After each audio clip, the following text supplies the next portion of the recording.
some rules. I think the big thing with the Love, I don't disagree that I'm not quite sure how good Love is yet. I would bet that he's not their future quarterback long term.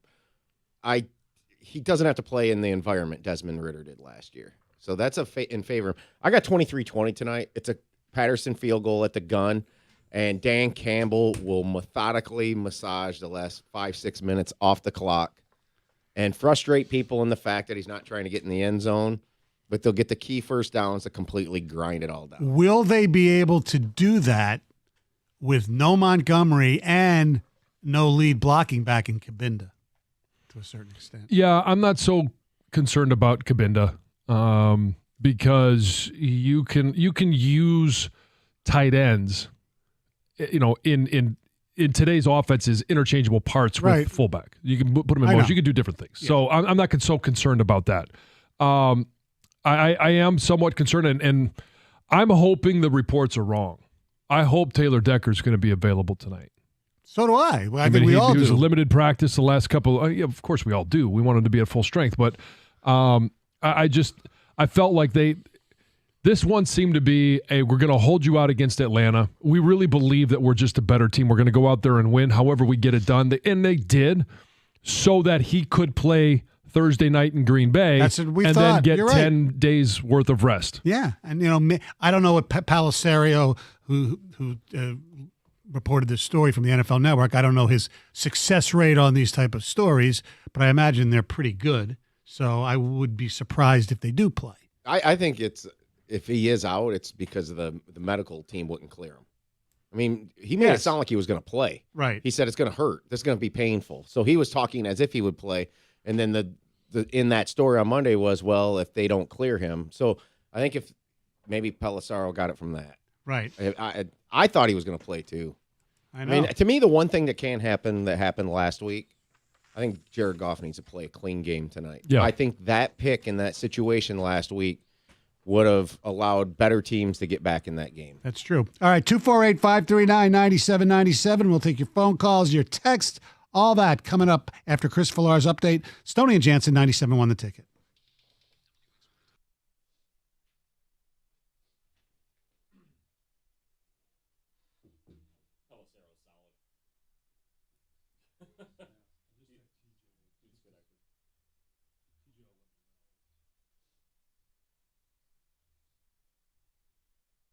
Brought to you by Hamilton Chevrolet. Maybe no Taylor Decker and David Montgomery for the Lions after all. The NFL Network says they're no longer expected to play tonight. However, it does sound like Emmanuel Moseley will make his debut. Now, the Packers are underdogs in their own house with the Lions in Green Bay for tonight's primetime game. Pack head coach Matt LaFleur knows that Detroit is getting respect from the wise guys for a reason.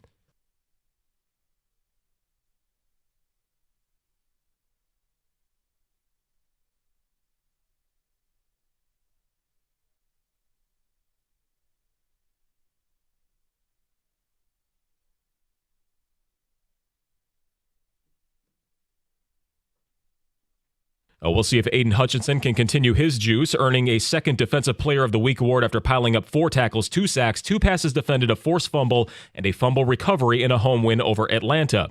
Miguel Cabrera's Hall of Fame resume not done being padded yet. How about number 511 last night? Deep to right center, solo shot for the fans in attendance during a rainy contest at Comerica Park. He's now tied with Mel Ott at number 25 overall all time. That rain did eventually hit the pause button on the game, only 4 innings in, but the Tigers will have a 4-0 advantage when it resumes early this afternoon. If you already had tickets for today, they can be used for both games. Last night's fans have to exchange theirs. At the Ticket Update Desk, I'm Chris Villar. For more, go to 97.1 The Ticket and Odyssey.com.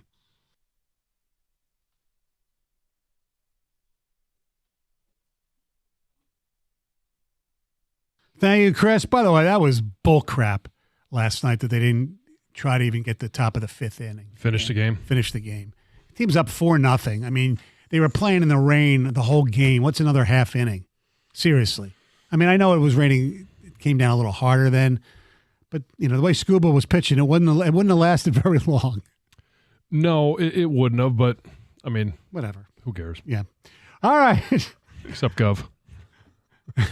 Wait, he's the one that cares. It just created a massive headache for me. That's what I mean. That's what we But meant. he cares or he wouldn't bring it up. No, I don't. You don't care. No, I don't. I don't. I care a little. Yeah. I thought it was We got the BS. spectrum covered. Yes. We need to go get this list, things that bother Stoney. Like Oh, that my would be like Gator's list, only the weird things that bother you. Oh, there's so many. I, I can't know. even keep I'm not track. sure 4 hours would cover it. It No. had to be a. No. But we'll do the. Miggy got the La Leyenda. What do we call it for him? Oh boy. I don't know. That takes a lot of. Yeah, we'd have to label it in like French or something. Oh. The rear end. All right. Because you're such an ass. Because I'm such an ass. Right, as Harbaugh says. But you're our ass. Yeah, Yes. exactly. I mean, Uh-huh, I would yes. call it white horse, but Yeah. Yes, you're not an earlobe. No, not white horse. Horse is heroin. Go there. I Seriously. wouldn't even know that. I've been known to exaggerate. Yeah, things. I know. All right. Here's some ticket Call it text. the lefty. I have the Packers winning. I don't care what the score is. My girlfriend's from Wisconsin, and the Packers winning means I get lucky tonight. That's from Bill in Lake Orion. Yeah. Did you think it was snowing the other day because you're left? No. Lions by 17. Love has not played a decent defense yet. Well- that's the thing. Hold on a second. The New Orleans Saints have a pretty damn good defense. They do. But I mean, it was 17 points. I know. And I mean, I just don't believe that over 4 quarters. That's fine. He's going to have 1 or 2 he completes because they like to chuck it deep. Yeah. Go for it. I don't disagree with that. But to say he hasn't played a decent defense yet is factually incorrect, I think. You love you some Saints. I think they're good. And if the quarterback gets healthy and Kamara comes back, they'll be a team to be reckoned with in that division. Yeah. Though they should win that division, you would think. Lions 28, Packers 14. To a man, we're better even banged up a bit. Mm-hmm. Hutch, Branch, Campbell, Anzalone looks really good. Walker looked good. Offensively, Goff is better than Love, and wait for it, we have a Ben Johnson. Okay. That's from our buddy Paul. 34-17, Lions win. Jahmyr Gibbs is coming out party. I hope so. That would be great. That would be something that I think we all want to see. And if Montgomery doesn't play, he's going to get the bulk of the carries in the backfield again. And when we talked to Dan Campbell, he mentioned that, especially in the fourth quarter, it felt like he really started to get a rhythm. I'm hoping he starts a little earlier with that rhythm. It's not that he wasn't effective in the first or second, quarters, but if he could find a rhythm and in his touches be more dynamic, more effective, I just want to see him get the ball in space a little bit more, whether it's throwing it to him, out of the backfield, lining up as a slot guy. I just want to see him get the ball in space and see what he can do. Lions win tonight 31-16. Goff has a design rushing touchdown and a successful Lions leap. Oh, this is a text from 2 people, from Scott in Carlton and Des Moines in Iowa. You'll understand that coming up around 9:50 or so. Lions win 35-28. The Lions are going to dominate both sides of the ball, but Green Bay will fight back in the end because of Lambeau. We will dominate tonight. Mark my words. This is from Spawn in Blood River, Michigan. Okay. Maybe it should be Sean. I don't know. It could be Spawn. Spawn, I guess. Yeah. I don't know. Hey, by the way, in our picks today, you foreshadowed Des Moines. You initially said the game between Michigan and Michigan State is in Des Moines. Yeah, and then I corrected and said Iowa City. Yes, exactly. Now, if he would have said Iowa City, I would have said, yeah, I definitely did that. Here's some other texts. I read yesterday that Love has the highest percentage of uncatchable balls thrown at like 35%. I think Detroit wins 20-10. Hutch goes off with 3 sacks. Jack Campbell gets his first INT. Love struggles against a suffocating defense. Dan Campbell calls a conservative game. That's from David in New Baltimore. 28-17. I don't believe in Love. Divorced twice. This is a man that does not love. Ouch. Any concerns that the Lions ruined their season last year? As far as a revenge factor type of thing, yeah. You know, if you look, it didn't work for the Lions against Seattle. I know. So, yeah, I'm sure they've been talking about that in Green Bay and throughout the whole state of Wisconsin. You know, maybe they showed them highlights in the locker room. But, John, you've told me I still think 1,000 once the times ball is you don't snapped, think that stuff makes a difference. No. Go play the game. So so motivating players before the game doesn't mean anything? I think it runs its course about 3 snaps into the game. And at that point, the only thing that happens is whether you're offense or defense, after those 3 or 4 snaps, the only thing you can't do is catch your breath because you got so excited and you went so hard on those first couple of snaps. You're just sitting there trying to figure out how you're going to breathe. So a coach should never get any credit for motivating? No, that's not it. It's what you're using to motivate. Like I don't think that there's any more motivation in the Lions getting a win at Lambeau Field and keeping them out of the playoffs than other things that a coach can say to motivate a team go out there. Okay. At some point, you have to be a self-starter. You have to be a guy that just has motivation yourself. So speeches before the game, that stuff is just basically for Hollywood? No, you're not listening to me. I said for the first 3 or 4 snaps, you go out there, okay, it's great motivation. But at some point, you have to have that internal drive, the internal fire. You got to have the voices in your head that are telling you to do it, not somebody else's. I understand that part of it, but if it only works for 3 or 4 snaps, what's the big deal? That's my point. I think there is something substantive from afar, never played the game, that some coaches, what they say, what they do to motivate their players matters. Yeah, but then there's motivation on the field. The coach comes, you come to the sideline, the coach re-energizes you, re-motivates you. Okay. I think what John's saying is if the Lions go up 10-0 tonight and Matt LaFleur goes up to a player and says, hey, they knocked us out of the playoffs last night, it's not going to matter much. Well, of course. Look, it carries you, like the Herb Brooks speech is one of the most famous things ever to get the Miracle on Ice team ready. But if Russia goes up 2-0 or Team USA doesn't score that goal right before the end of the first period, I don't really think him restarting that, igniting the whole 10-3 loss thing in the exhibition and all that. You know what I'm saying? No, I said that's what I said. It works at the beginning. Yeah, it works at the beginning, and then whether you're going to the bench, you're going to the sidelines, that's when a coach is continually reminding you and re-upping that motivation. Just that locker room speech, whether it's before the game or halftime, like that. There's time where it starts to wane, and you've got to reignite the fire. No, I understand that, but I don't know the word, dramatize. We make these, win one for the Gipper and all that kind of stuff, and or things that coaches have said at your alma mater and at others and in the professional ranks. We glorify them so much, and to me, and I think they're important, but you think they're overblown a little bit from what I'm getting. That's all I'm saying. They've got to be a part of who you are. Okay, right. Well, yes, obviously. I mean, Stoney, it doesn't last forever. I mean, you go back to Rocky V when we can all change, and it ended the Cold War. Which is exactly my point. And the wall fell. Yeah. But now look at things. I know. See, it doesn't last forever. I know. I love movie references.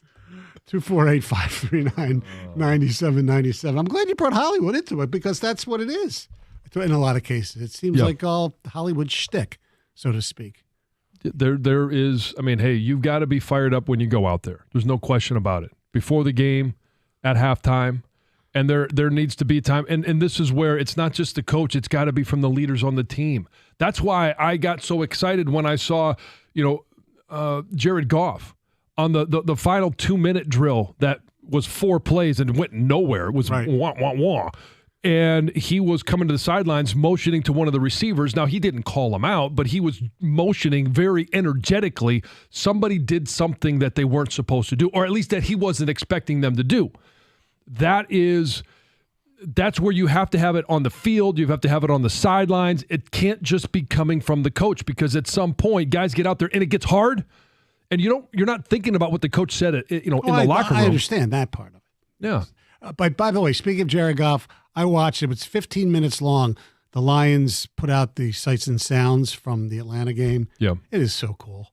It really is. And I'm so glad they do that now. They used to in the old administration not do as much of the social media and putting that out there. The videos there. and stuff. I think it's so good for the fans just to see some of the emotions that goes on. And when you see, plays up close, that's why like the whole quarterback series on Netflix, people don't realize until you see that stuff, the violence, the speed, what the NFL, actually the players go through. It's incredible. And that's why I'll always, even though I'll give you crap, teasing around, I always have the utmost respect for you because you went through it. I mean, I watch you walk out of here sometimes and I get worried that you're limping. And it's all because of freaking football. But you wouldn't change anything and you shouldn't. No, and trust me, if somebody gave me the opportunity, we know. I'd do it again. You go play for the Packers tonight against the Lions. Hey, I won't play the game. Anyway, you said the other day, the weather's changing. You could tell. Yeah, I can tell every time we get this change when we go from 75, 80 degrees down to 60. Mm-hmm. Yes, I could feel it in the bones. So what if they decided to come up with a league called the Golden Football League? Oh no. Oh, would you play? Would I play? Yeah. Cool. I mean, it would be awesome. If the Golden Bachelor, if people want to watch a bunch of old cripples running around, sure. Well, a lot of people are going to watch some older women and one old guy tonight. Is your wife going to watch that instead of the Lions? No. 97 won the ticket. Hey, when I have a question about my finances, I turn to my bank, and that's First Merchants Bank. I know that their attentive local bankers are 100% interested in listening to my situation and in helping me find the answers that I need. First Merchants doesn't provide cookie-cutter solutions or check-off boxes when it comes to financial advice. They take the time to learn about my life, my personal and financial goals, and they work with me to build a plan that fits my situation. And that's because First Merchants Bank really cares. They care about you as an individual, as a person, not just as a number on a spreadsheet. And they're going to do all they can to help their customers and communities succeed. And you can count on that since First Merchants is staffed by local bankers who know and are passionate about the needs of the local community because it's their community as well. It's where they live, it's where they work, and we all have to work together to help our communities continue to prosper. To get started on your personalized financial solution today, you can visit them at firstmerchants.com. That's firstmerchants.com, member FDIC.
Heather has been combing the lions trying to figure out who the hottest lion. It's so hard based off of these little team photos. Right. You know who's really cute in this picture?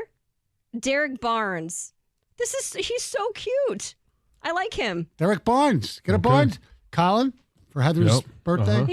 Uh-huh. Jersey. He's got a nice smile. I like his smile. Super cute. Speaking of smiles, we just learned something about John in the break that he might have mentioned before, but I don't remember. Won't be a shock to anyone. No. You have a unwritten rule. I have a personal policy. Go ahead. Explain. Yes, Tell everybody what this is. The personal policy is any football picture, you don't smile. Got to be bad. Oh, mean, I'm tough, John Jensen. I can't smile. It'll make me look soft. Ryan Day. Never change, buddy. Great radio fodder. You know, we're doing Lions, but I'm gonna mix this in. It's important. So, without anybody's feelings getting hurt, let's just have an honest conversation for a second. Let's establish things that we know to be true. You know I don't value the preseason polls because they're based on nothing. They're based on bias.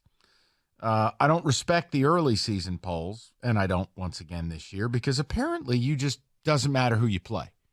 Well, Georgia won it last year, so they're number one. Are they? Well, Michigan hasn't lost. Right, who'd you play? So I wanted to do something. Because I could make fun of the clown car in East Lansing, but that's who cares? Easy. That car's off the side of the road. It is. They're waiting on AAA. My whole question is this. If you're a Michigan fan, can you call in and make a good faith case as that you deserve to be ranked number 2 in America right now?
Two four 539-9797. A great moment in the history of this show at 9:51. Oh, yes. From earlier today. All right. Tonight, obviously, the Lions-Packers game on Amazon or Fox 2. And, of course, you can sync it up right on 97.1 The Ticket with Dan, Lomas, and TJ.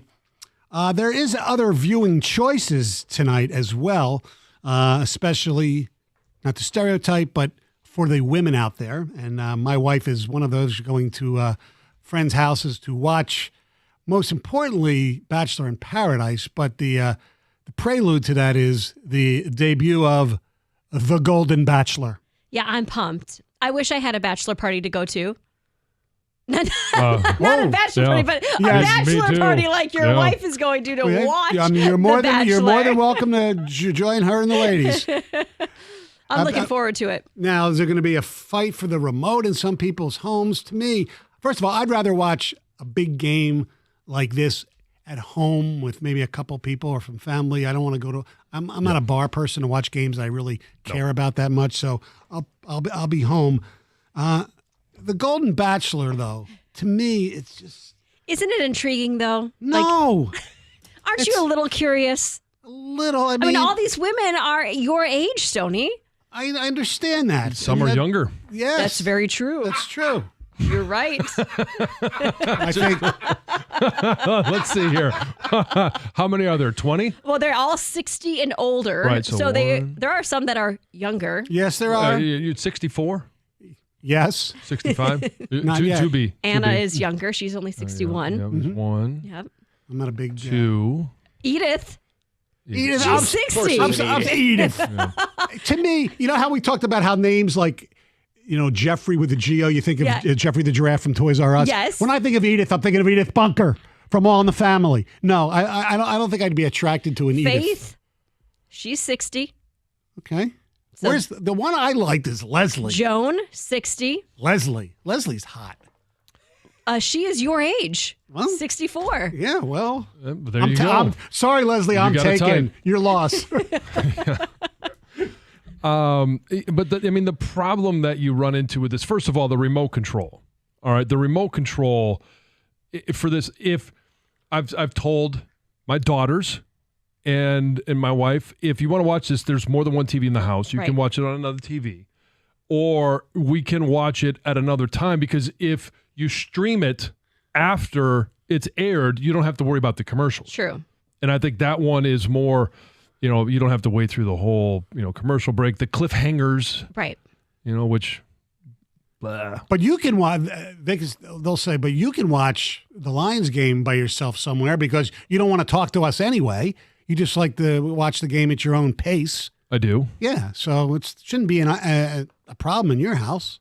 Well, again, they can watch it anywhere else other than where I am sitting. Yeah, that's what we're doing. We've already discussed. Colin's going to the basement to watch the game down there. I will be upstairs watching all of The Bachelors. Is that the preferable location for him? Yeah. We've got more of like the theater screen and the loudspeakers down there. So he'd prefer to watch the game down there anyway. He can get mad down there. Yeah, yes. He can throw remotes. He can punch a hole in the wall if that's what he needs to do. The whole Golden Bachelor thing, though, it's like... But some of these are like, it's like you're watching your... I don't want to see, my your grandparents. Mom? Yeah. Your grandparents? I'm not. These women are beautiful. Some of them are. They look great. I think they all are. You're at a different spot because, like we mentioned, like you're kind of right in the you're in the wheelhouse. I know. Not your parents, Stoney. Yes. No. I got something here. Did you see this? About Nancy, contestant Nancy, a little golden nugget about her. What? Oh. What? She's a Philly fan? She's a Bruce fan. Oh. She wants her private date to be to a Bruce concert. I like Nancy. Based off of her photo, I don't know anything about Nancy. Yeah, Bruce is a little sick right now, so she'll have to wait. Isn't Nancy the one that has previous experience? Wasn't it her daughter? No, I'm sure they all have previous experiences at that age. She's a retired interior designer, and it says nothing about her previous experience. Oh, no, I just meant, which one has the daughter that was on The Bachelor? Oh, no, that's before? not Nancy. That is Patty. Oh, Patty. Her son was a bachelor. So we've already met Patty on a previous season. Yeah, but there's just some of them you're like, it's your grandparents. But we don't know. I don't like watching Mom and Dad. I know. It's like walking in on Mom and Dad. I don't want to watch them make out all the time, but like falling in love and reconnecting with somebody, that's touching. The Bachelorette, like they make out all the time. But this is the Golden Bachelor. This is new. You know what this is going to be? This is going to be because it's going to be like a little romance. I don't want to see them lock up. There'll be romance stuff. There's not going to be that much, physical stuff. I don't think you're going to see. I don't think you will as much either. Okay, but it'll be romantic and things like that. So it's all going to be. Everyone deserves a shot at love. Michael, how come you aren't as romantic as Gary? Now, I disagree that maybe this could be the opening of a door to, I know it's a stigma, but old people want it too. Oh, no question. It's not. No, you look at those places like the villages in Florida, like STDs in those places. And they all drive around with the loofahs on their roofs to signify that they're swingers. Oh, really? Is that the upside down pineapple or whatever it is? Sort of, but then they put these colored loofahs on their golf carts or on their cars, and each color loofah stands for something different. Right. Like loofahs no more fuzzy dice. Loofahs are for old. Loofahs are for old people. To me, loofahs are for old people. You remember the scene in Caddyshack where Judge Smell's wife has for the loofah? Yeah. Yeah. No, I know, but I think it really depends on how this is done. They could do this in a very classy way. I just don't trust that this franchise will err on the classy side of things. Like, I hope it's a little of both. How when they're introduced, like the whole introduction tonight, that's one thing. But then all of a sudden, hey, you get the envelope that says your name, and you get the one-on-one date. When they meet, is one of them, gonna run up and jump into Gary's arms and wrap their legs around him, and like he may crumble. He looks like he's in great shape. Yeah, he looks a little bit like Brett Hall might look if he was in shape and 10 years older. Well, they still, is there a different color rose for old people?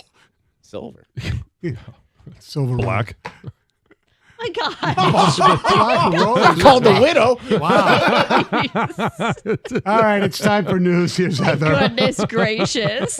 Well, I'll report back tomorrow with all of these pertinent details. This is great news. Michigan's tourism is returning to pre-pandemic levels. So there's a spokesperson for Travel Michigan that says this rebound is good news for the state's economy. He says, quote, it's a $48.5 billion industry bringing in economic growth for small businesses to downtown shopping districts and all aspects of Michigan communities. And he says it's not just up north that's getting a lot of tourism. It's locations like Detroit, Grand Rapids, Lansing that are also seeing a number of tourists as well. So that's great news.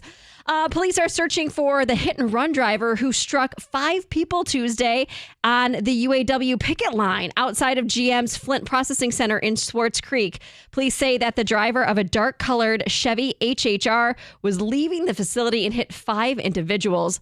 Thankfully, no major injuries, all only minor injuries. But of course, they're calling it a hit and run and they are searching for that driver.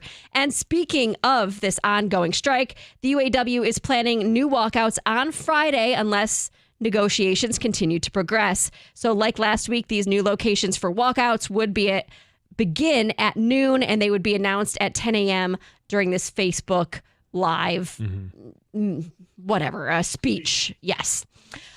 So this is interesting. Somebody in Philadelphia stole a shop vac from the back of a pickup truck last week. And what the thief probably didn't really pay attention to is that the truck belonged to a pest control guy, right? And this pest control man had just, I know, it reminds me of my story. Fear. This is my fear. Had just finished a gig. And what the man who stole the shop vac also probably didn't know was that the vacuum was filled with hundreds of angry hornets. Oh. So not the spiders like I was talking about yesterday, but hornets. And the owner of the vacuum, who just removed this hornet's nest from somebody's property, posted about it on Facebook. And he said to the poor soul who left the shop vac, or who lifted the shop vac out of the back of my truck, I wanted to give you a heads up. And he said that the hornets were probably extra angry after being removed. And he said it wasn't a normal nest. It happened to have a ton of queens in it. So, no word yet on if this man is still alive or if he's been stung or if he's made the discovery of what's inside that shop vac. That sucks. Literally. Tyreek Hill wants everybody to know, you guys, that he was just joking about becoming a porn star in retirement. He was asked about this whole thing again at practice on Wednesday, and he explained, it's just a joke. This was just a joke. He said, this is something I don't want to do. Good for him. But he did make it sound like he did want to do it. He did a nice job. He did. Yes, and he said that he sell. was dead serious after he said it before, but now he is. Back it off. Yep. Just a joke. All right. Thank you, Heather. We have some breaking news that might be good for people. Oh. Justin Rogers of the Detroit News has just tweeted out the following. I've been informed by a team source, that would be Lions, that Decker and Montgomery will suit up tonight, and the NFL Network report from this morning is incorrect. Good. Yeah. Yes. Absolutely. Hopefully, battling reports. Yes. Oh, As Justin, the world turns. Justin, we're on Team Justin here. Yeah. All right. AJ Hinch joins us next. 97 won the ticket.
Sam Laporta offensively, I don't even think of him as a rookie anymore. Like, to me, he's a 5-year veteran in this league. And he's done what no tight end has done in the National Football League history, which through 3 weeks have 18 receptions. Do you know, I mean, is he already better than rookie tight end? Is he already better than TJ Hockenson? Yes. And not TJ Hawkinson's rookie year, but TJ Hockenson now. And he's doing it for roughly $40 million less. Now, I don't know. I mean, that might be a grand overstatement, but suffice it to say, own it. Who would you rather have? Sam Laporta over the next 4 years for $9.5 million? You can't. Or TJ Hockenson for $51 million. And look, I'm a Hockenson fan. How about keep money the same? I mean, Laporta looks great. Laporta looks great. That was as much a business move. They knew they weren't going to be able to afford Hockenson. They didn't want to pay him what he was going to. So they moved on. They got draft capital, and they went out and they drafted a guy that I'll comfortably say looks comparable at this point and might be better.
I love the Ryan Day talk this morning, man. What a Where's Lou Holtz? Like, Lou Holtz had his pudding and went to bed 4 hours ago, Ryan. All right? It's 11 o'clock at night. The guy's 104 years old. Where is he? Leave him alone. Wake him up. Bring him out here in his nightie, and I'll kick his ass on the spot. Leave him alone. And it's like, dude, don't you get, like, the whole setting of Lou Holtz? It's basically a pep rally at Notre Dame. Right. Like, he's trying to, like, pump his crowd. You know what I mean? Yeah. It's like if Lloyd Carr came out in Ann Arbor and was like, I don't know, guys. Ohio State's pretty good. I don't know if we're going to win. Like, it's going to pump the fans up. Like, come on, right? Like, yeah. What do you expect him to say? At least he'd done some research.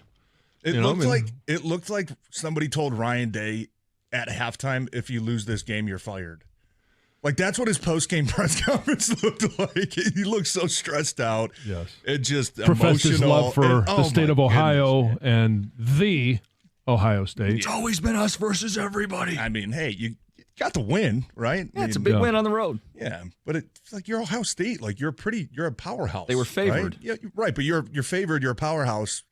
I don't know if that's really the time to, like, boast or kind of brag. Like, you won the game, right? But yeah. It's kind of like he didn't. It was just weird, man. Let's go after Lou Holtz. This guy's barely hanging on, man. Let him enjoy the rest of his life. Right? However many days that may be. Need this. Yeah.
if it's true that, hey, Rico thinks that Michigan State would be willing to pay triple whatever it is that Marcus Freeman is making, that would be in the ballpark of $9 to $15 million. Do you think Michigan State right now is ready to pony up $9 to $15 million for their next head coach? They can. That's not the question. No, I know. Yes, they could financially. They'll have no problem doing that. I don't think they would do that right now. I don't. I think they're going to scale back a little bit. They possibly could. A little bit. I mean, now how much would Urban cost? I don't know. You probably get Urban at a discount if he just simply wants to get back into coaching. Yeah. Because he's got some baggage. Yeah, you think? Yeah. Yeah, I think. But he's a great. There's no question. We've never denied that. College football coach. Yeah, and he's a great recruiter. Yeah.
Heather has been combing the lions trying to figure out who the hottest lion. It's so hard based off of these little team photos. Right. You know who's really cute in this picture?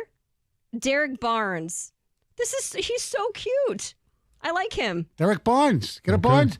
Colin for Heather's birthday. He's Barnes jersey. He's got a nice smile. I like his smile. Super cute. Speaking of smiles.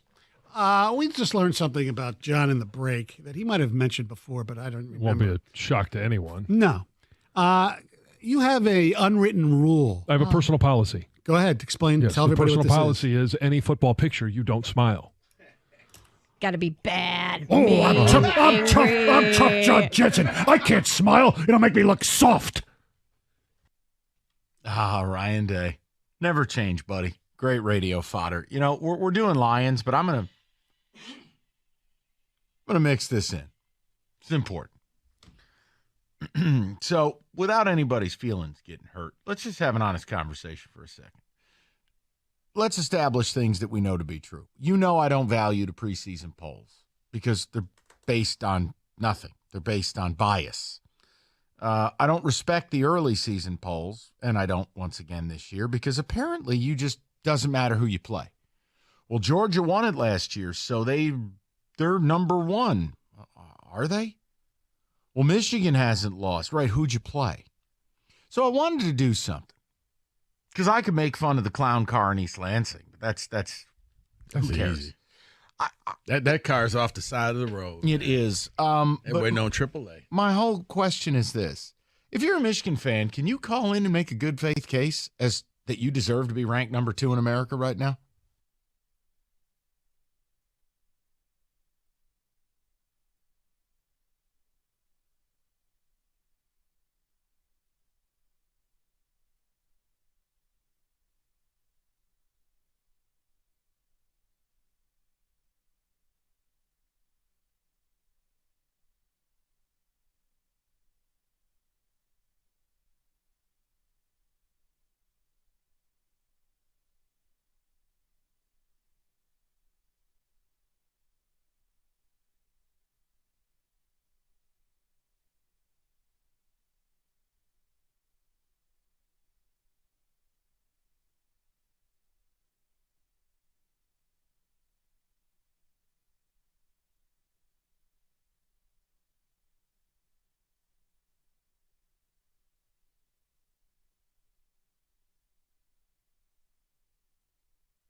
Sam Laporta offensively, I don't even think of him as a rookie anymore. Like, to me, he's a 5-year veteran in this league. And he's done what no tight end has done in the National Football League history, which through 3 weeks have 18 receptions.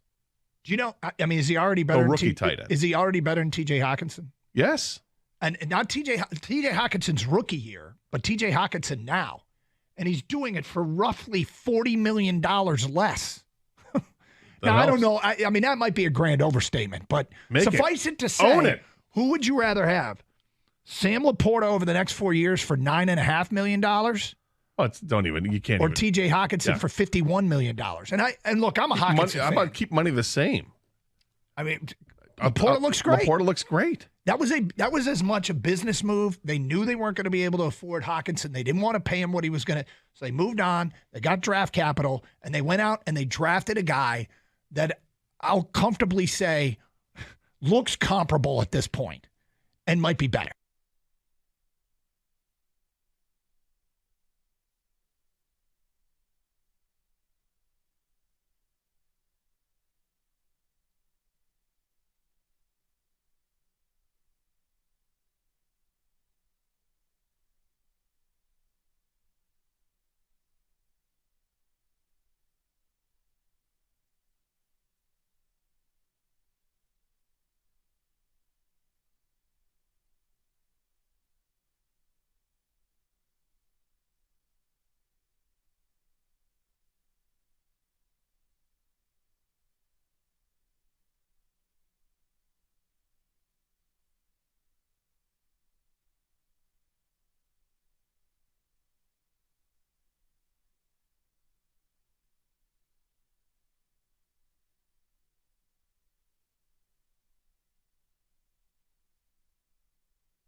I love the Ryan Day talk this morning, man. What a.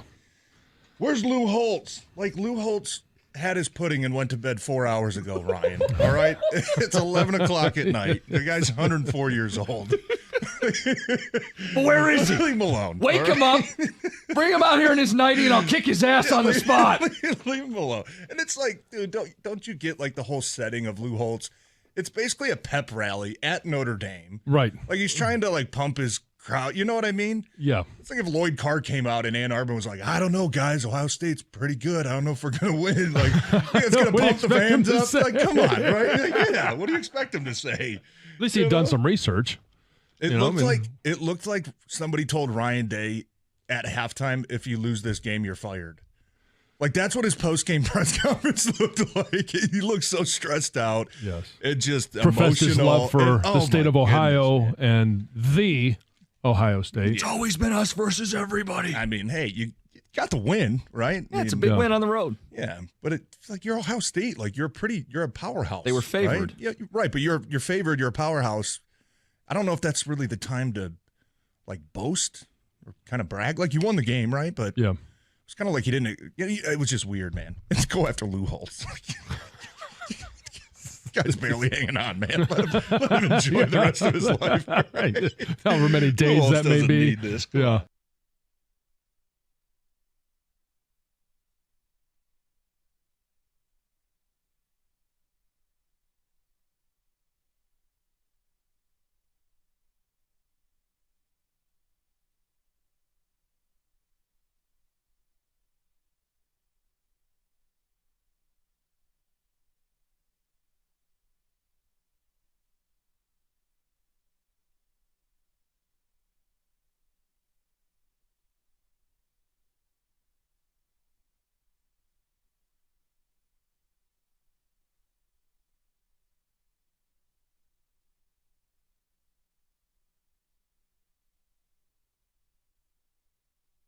Carson Anderson coming up shortly. They're at Music Town downtown.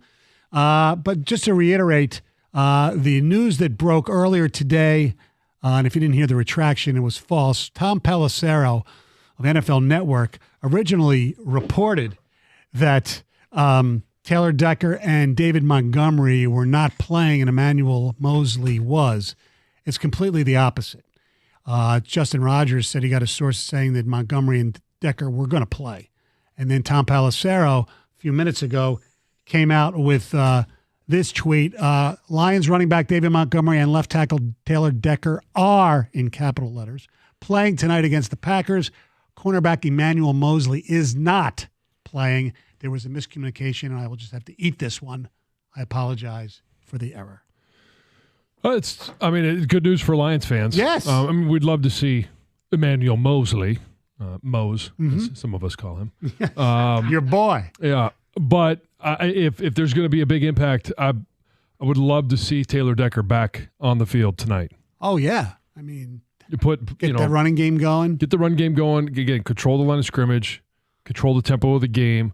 If you can get up 2 scores, it's cut and paste from last week. Get up 2 scores. And I don't think Jordan Love is the guy that's going to be able to air it out and come back to beat you. That I agree with. Now, Montgomery, you would assume he's going to be on a pitch count, just like I believe Aaron Jones will for Green Bay. Do you agree with that, or you think it's probably? Yeah, which is fine. Yeah, you got Gibbs, you got Craig, you got Bam Knight actually did okay. Yeah, last week. I thought he came in and did an admirable job. Absolutely. All right, the telephone number is 248-539-9797. Are the boys ready to play yet? No. Okay. We're going to play the 2 Grand Slam. And then afterwards, we're going to play an amazing moment in the history of this program and maybe even in this radio station. Yes, it's a historical moment, landmark moment. I hope I'm not overselling it. I don't think so. No. Because I spoke to our program director, Jimmy Powers, about the moment. And he said he was driving his girls to school, and he basically spit out his coffee. Oh, so yes.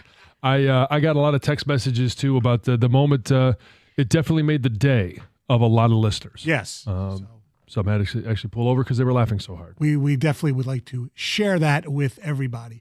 The reason Carson Anderson are downtown is the Tigers game going on. Yep. They're playing 1.5 games today. Yes. Now, how's the radio schedule work? We're going to have the last 4.5 innings of the game that was suspended last night here on the main deal, and then because of the Lions game, the second game will take place on WWJ. Is that correct? Correct. So 105 game resumes 110 on the ticket. Full post game, Jeff Rieger. He hands it off game 2 to WWJ around 3. So you get more Valenti with Rico today than you were supposed to get. Oh. On the main deal. Yeah. And if you want to hear that Tiger game, it's on WWJ. Okay. They'll get you ready for Packers. Lions Packers tonight. It's a huge game. Like I said, I think it's not make or break for the season, but this is it's a tone setter. And I think this is a chance for the Lions to announce their arrival as kings of the North. Yeah. I do. I think it's an opportunity to plant your flag. It'd be nice. There's no doubt about it. If they could win this football game, just like everything else, just win by 1 point. I don't care. Yeah. Especially since I took Green Bay to cover, but that's irrelevant, really. For those who want the team or think the team's going 12-5, I think tonight is a game you have to win. I do. Yeah. Well, we didn't get a lot of calls of people thinking they were 12-game winners. We got some. Most both everybody. You and Jim. I was 11, and I was 10. You were 10. Yeah. I was 10. I was 11. You were 12. No, I was 11. Costa was 12. Yeah, I think TJ got caught up in the numbers because he kept going win, and then tried to come up with some losses. I think he ended up with 12, but he thought they were going to be more 10 or 11. Look, if they do win tonight, being 3-1, and look, we know, as we saw last weekend in places like Baltimore and in Arizona, anything can happen in this league. But when you got Carolina next at home, and then I believe it's at Tampa, a really good opportunity to go 5-1.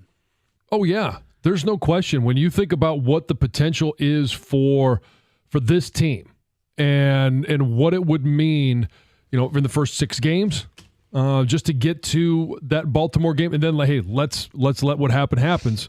But to get there at 5-1 that'd be a statement. All right, Carson Anderson are standing by at Music Town. What's up, boys? How are you? Hello, Stoney. Hello, John. Hello, Heather. Hello. Hi. Just right. Gators got game day Gator going on. It is today. Game day. Game day. Game day. Hell yes. All right. Let's go. Let's get after it, man. All right. 2 Grand Slam. You ready? Yes. Doug, did you want to join for 2 Grand Slam, or am I going solo? Solo. All right. Okay. Here we go. All right. Here we go. Did Miguel Cabrera win the Triple Crown in 2012 or 2013? I hate you. I think it was 2013. Did Miguel Cabrera ever hit 50 home runs in a season? No, he did not. Who do the Tigers play this coming weekend? Is it the White Sox? Who does Michigan State play this coming weekend? We play at Iowa. This Big Ten team plays football games in Kinnick Stadium. Kinnick Stadium is Iowa. What is the capital of Iowa? Is it Des Moines? Who is Iowa State's head coach in football? Campbell. He played Linus in the 2001 version of Ocean's 11. Linus. Is that Matt Damon? Who wears jersey number 11 for the Lions? Kelly Freeman. He played Henry Hill in Goodfellas. Ray Liotta. Oh, you got 8. Yeah, well done. Triple Crown was in 2012. I hate you. Yeah, and they play the Guardians. And they this play weekend. Cleveland this coming weekend. I knew it was one of the 2. All right. Now, earlier today on the 2 Grand Slam, we had a moment in Stoney and Jansen, and I'll say 97 won the ticket history that'll go down when you do the. Does Doug have his ears on? He does. I do. Okay. Sorry, Okay. I was setting up the Twitch. No, that's right. I Okay. just want to make sure you don't miss this. Okay, so our contestant was Marcus. Marcus from Detroit. So just listen to just a smidgen of this.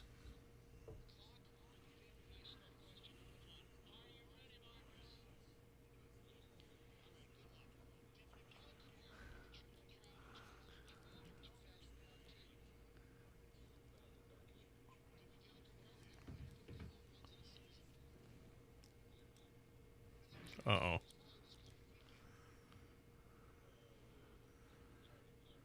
Oh.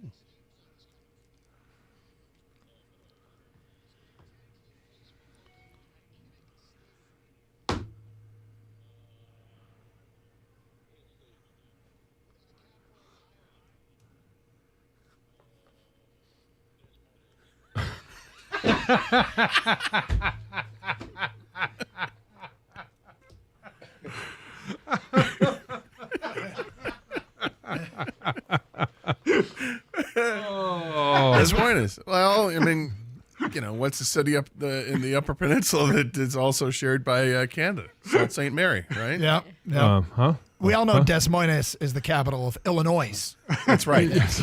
Yes. Hey, we've all been there. Seriously. Yeah.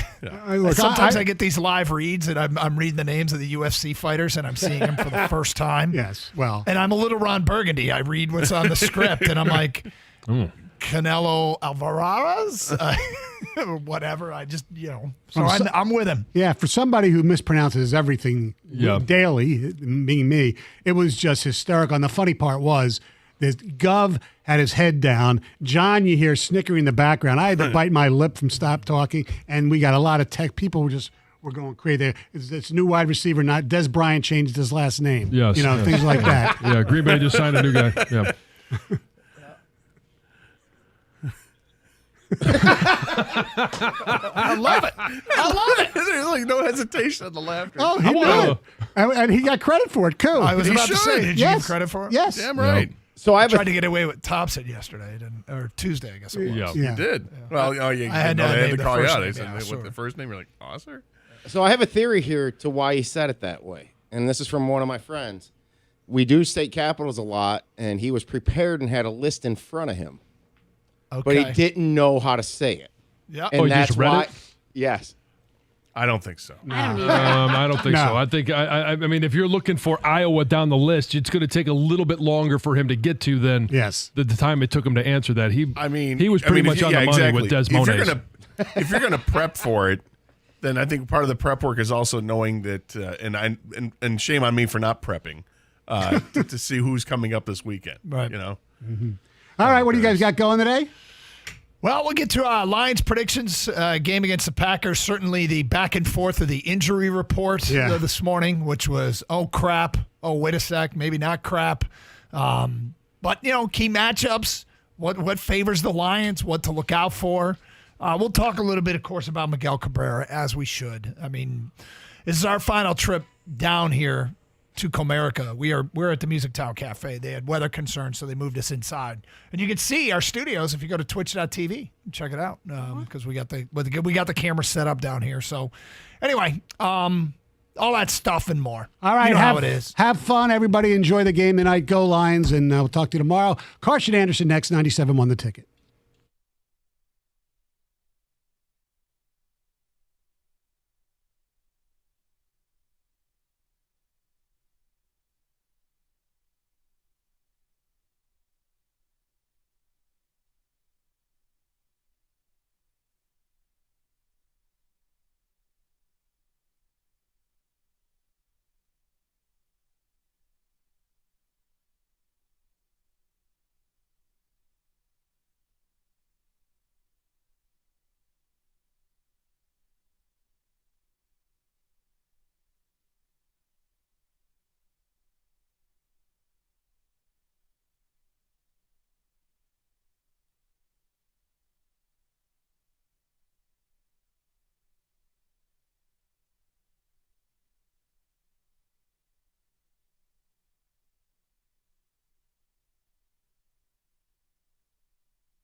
So the plan was to be down here last home series of the year. Yeah. I think back to opening day where we did our show from down here. And the reason I think the opening day is because I think it's the last show we did from here, from the Music Town Detroit studios, which are located in the Hockey Town Cafe. Kind of overlooks the lobby. If you want to check it out for yourself, we are streaming on Twitch, twitch.tv, and youtube.com. And as Gator said, it feels like we should have a little fireplace in between us. Yeah, it's a nice little setting we have in here. And if you haven't seen it, please get to the stream at twitch.tv or the YouTube channel. Search 97 Won the Ticket on both, and you can find it. I do like this is a really nice, comfy little studio with a couch and some chairs. And feel like we should maybe have some hors d'oeuvres here and then sip on a cocktail while we're talking about what's to come here.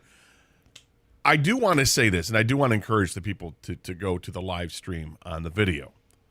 Why is that? You have something with you that you brought that I don't think is part of what you bring to the office on a daily. I could be wrong. Yep. But there is something within your backpack, and that's quite a backpack, by the way. It's a tall backpack. Yep. And I'm not sure what's in. I have an idea of what could be in there, but I'm not sure why you would bring it today. So this is my Michigan backpack. It's for all the stuff I do with the University of Michigan and the football broadcast. Okay, so that's literally this. Does this include the bucket? Well, I mean, all the information. Yeah. So, like, for instance, here's my credential for this coming weekend. Oh, nice. Yeah, you got that ready to go. Yeah. Headed out to Lincoln, and I've got my press pass in the bag ready to go. So yeah, that's not what I'm looking at. No, it's not. No. Would it be my Nebraska folder? My Nebraska folder. Well, where I put the logo of a team that Michigan's playing each week on the outside of the folder, and I try to find the best old 60s logo, like for Michigan State, it would be Gruff Sparty. Yeah.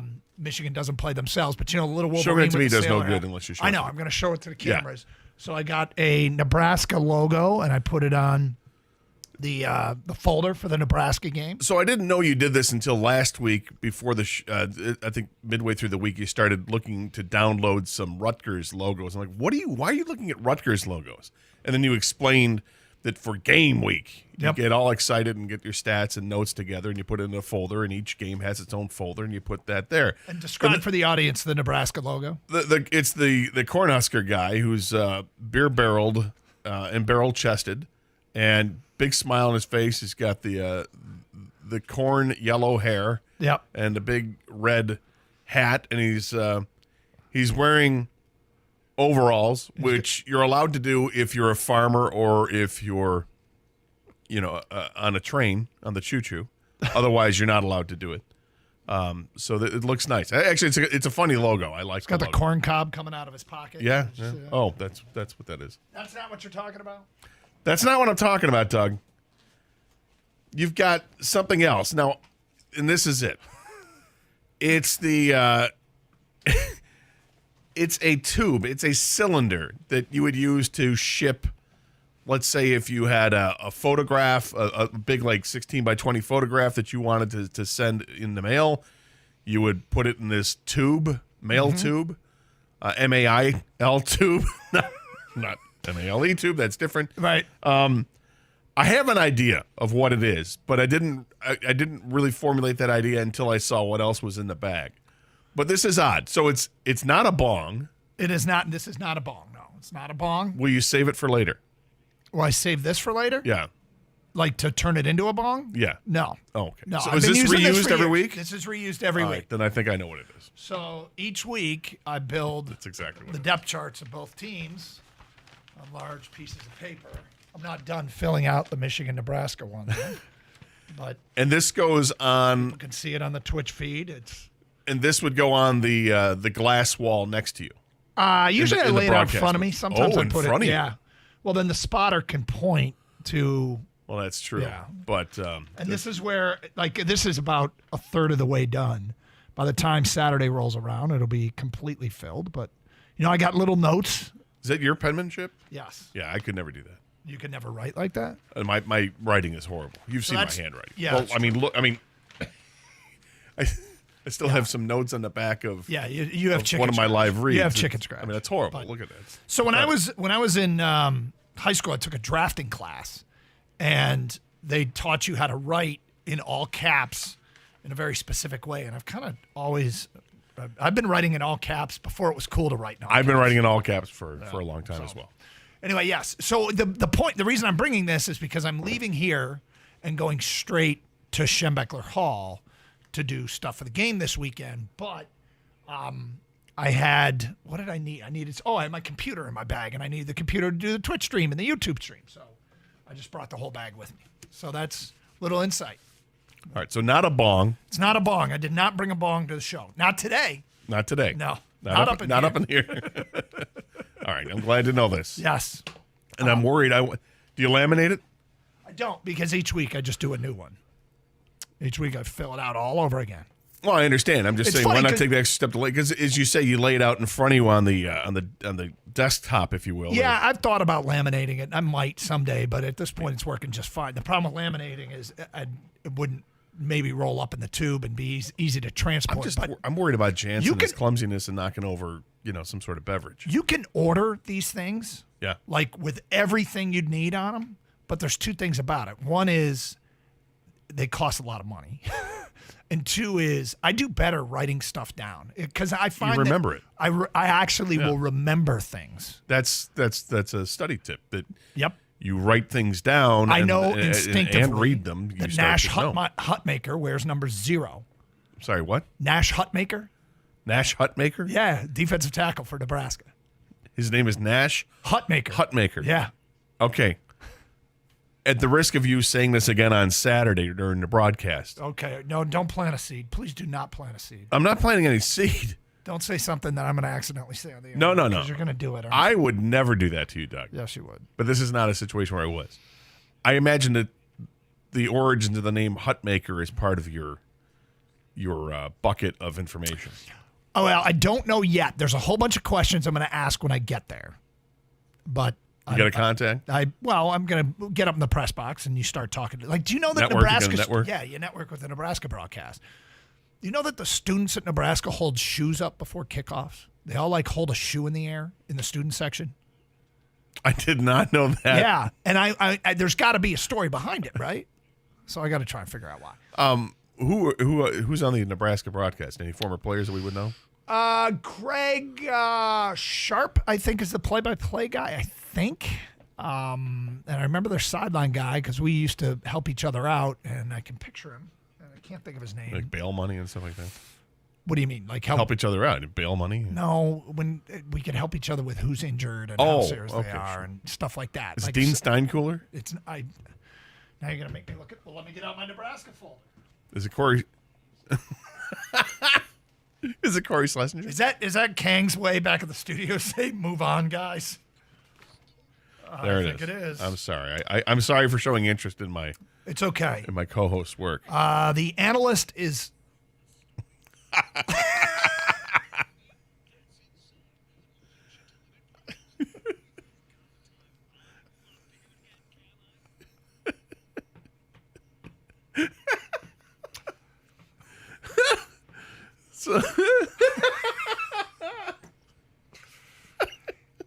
Because you.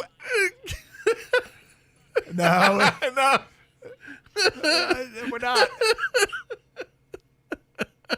Greg Sharp is the play-by-play guy. Uh-huh. Damon Benning is the color analyst. Sure, Damon Benning. And Jessica Cootie is on the sidelines. Cootie? C-O-O-D-Y. All right. Yep. Thank you. Yeah, there you go. So, have we lost the entire audience? Miggy, last night, cool moment. Cool moment hitting that bomb as last home series of the year. I love something about the play-by-play call of Dan Dickerson. We'll get to that coming up in a minute. We swing around the NFL today at 10:30 with the Wide Eye Omaha thingy. It's Carson Anderson from Hockeytown Cafe in downtown Detroit. 97.1 The Ticket. 24 Seconds Bar and Grill in Berkeley. It is the best place to watch sports in town. I am telling you, it's my favorite place to go. Not a bad seat in the house. Flat screen, high-definition TVs all throughout the place. They've got the best wings in town.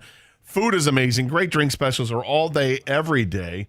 And they've got some other benefits, too. Like, for instance, if you're ever looking to take a shuttle downtown for a certain NFL team and watch some football games, you can save the hassle of driving and all the parking nightmares and book your seat right now. They also have great specials for MSU and U of M games, $4 drafts of Miller Lite and Coors Light. And for a football game that takes place tonight, you can get $4 drafts of Miller Lite as well. The specials are all day, every day. They're open for lunch at 24 Seconds on Thursdays and Fridays. The cold weather isn't far behind, but we still have the rooftop deck upstairs, and it's fantastic. Next week, the weather's going to be in the 80s, I hear. So check out the rooftop deck if you haven't. It's a great way to just enjoy things, sit up there, watch the game, have a beverage or some food. It's great. Go to 24 Seconds Bar on Twitter, Facebook, and Instagram. That way you can see all the great contests they have. Plus, if you need any party or event catered, you can let 24 Seconds do all the work. It's my favorite place to go, 24 Seconds Bar and Grill on 12 Mile in Berkeley.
Heather has been combing the lions trying to figure out who the hottest lion. It's so hard based off of these little like team photos. Right. You know who's really cute in this picture? Derek Barnes. He's so cute. I like him. Derek Barnes. Get a Barnes. Colin, for Heather's birthday. He's Barnes jersey. He's got a nice smile. I like his smile. Super cute. Speaking of smiles, we just learned something about John in the break that he might have mentioned before, but I don't remember. Won't be a shock to anyone. No. You have a unwritten rule. I have a personal policy. Go ahead. Explain. Yes, Tell everybody what this personal policy is any football picture, you don't smile. Got to be bad. Oh, I'm tough, John Jensen. I can't smile. It'll make me look soft.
Ryan Day.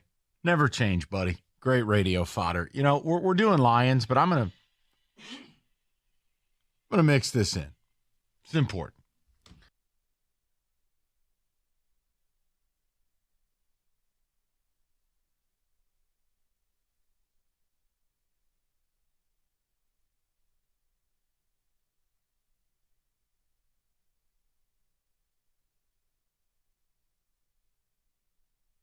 Football, yes. Football on the ticket. Game day, yes. It is game day. Down and dirty. Hell yes. Can't wait. Lions and Packers tonight. I've been looking forward to this day. Today's no love. That's right. No love. No love. No love. I've been looking forward to this day of the week with everything going on, and first road trip means you got to have stuff done before leave tomorrow, and we have an event that we are going to be at tonight, and so today's one of those days to the station, to downtown Detroit, back to Schembecker Hall. In between all that, I got a physical. Then I'm back to, I don't know where we are tonight, somewhere in Birmingham or somewhere. But so it's going to be a wild day. Yeah, I'm all over the place too. When I sit down, when I sit down to watch this game tonight, I'm fired up. And I think everybody is, at least Detroit sports fans planning their week around this. But there's something, I want to bring up Miguel Cabrera because obviously last night he hit his home run. And what I love about the play-by-play call. And a base hit. Yes. What I love about the play-by-play call from Dan Dickerson is that Dan Dickerson, just perfect. He pointed out how many career home runs he had. It sounds so much better to say number 511 than number 4. Yeah. I was like, it was funny because I listened to that and I'm like, attaboy, Dan. Because that's what this is about. It isn't about, we were there for his first or his second. He hit on a Thursday afternoon. We were at the game. I think it was his first of the year. It may have been his first of the year. And but just to see that he still got it, and that was a vintage Miggy home run, opposite field, and he crushed it over the high wall. Didn't go over the wall, I guess. But let me make something very clear. It would be much better if this team was really good. If they were really good, I'm not sure how much he'd play. But he'd probably play quite a bit, actually, because he's hitting it just fine. Team. Yeah, he actually is. But the fact that they aren't good at least allows the focus to turn to him and pay homage to him, and nobody would be worried about him on the base paths. Has there been any mention that he might play first base? Has that come up? I haven't heard any of that. So cool. I'm with you. It would be kind of cool to see him go there, and even if it's just for a few innings. Yeah. And when you take him out, he's done for the game. And maybe you hit him. Do you hit him lead off so he gets the at bats early? I mean, there's a lot of things you could do. You could do. I was out having dinner with a friend last night, and we were sitting at the bar and watching the game at the same time, and it was just, I mean, he hits that ball, and it just put a smile on my face. Yeah, sure. And we both just started talking about how special it is that we get to watch someone like this play and finish out their career here. And it wasn't long ago, 4 years ago, 5 years ago, we were taking calls, people complaining about the contract and how cumbersome the contract is, and this is going to suck. And we knew it the moment he signed the contract. We were like, the end of this is going to be It's going to be bad. But fortunately, I guess for him and for my own sanity, because the team isn't ready to make that giant climb. They weren't contending, and you could argue that maybe it's because they didn't spend enough money or whatever, but he hasn't been out of place this year. The first month and a half of the season, 2 months of the season, he wasn't productive at all, didn't do much of anything. And then he started to hit. I think it was right around June 1st he starts to hit. And not for the power that we know Miguel Cabrera to produce, but he was still stinging the ball really hard. It just didn't go as far as we had become accustomed to. But the exit velocity in some of these hits was pretty impressive. And then he started stringing together some doubles, and next thing you know, his OPS over like a 2-month span was well over 800, which is impressive. And he had raised his average up from like the high 180s into the respectable 250s, which I think is where it kind of sits right now. And the home run he hit last night, vintage Miggy, opposite way, 400 feet. And you knew when he hit it that it had a chance to get out. It wasn't like, oh, that's just a fly ball to right center field. He crushed it and follows that up with more typical vintage Miggy, seeing eye single between the shortstop and a third baseman on the pull side. And it's just great. Just puts a smile to your face. And then, I come home and I'm watching, of course, the game's in delay now. And they start playing the Miggy special that they did, and they did a fantastic job with that, getting all these former teammates and just baseball icons talking about him. And you start to get nostalgic about it, and then it starts to hit you. This is it, man. Yep. This is it. Thursday, Friday, Saturday, Sunday. It's done. And I'm glad that he's finished off his career this way, where he's actually contributing and he's hitting. Unfortunately, it's to a team that's below 500 baseball team, but it's to a team that has improved this season, and he's been part of it. Yeah, and the fun-loving Miggy, and I've seen that special, and the highlighting of how much fun he had all the time, and it came out on the field. He had a playfulness to him, but it kept everybody fresh.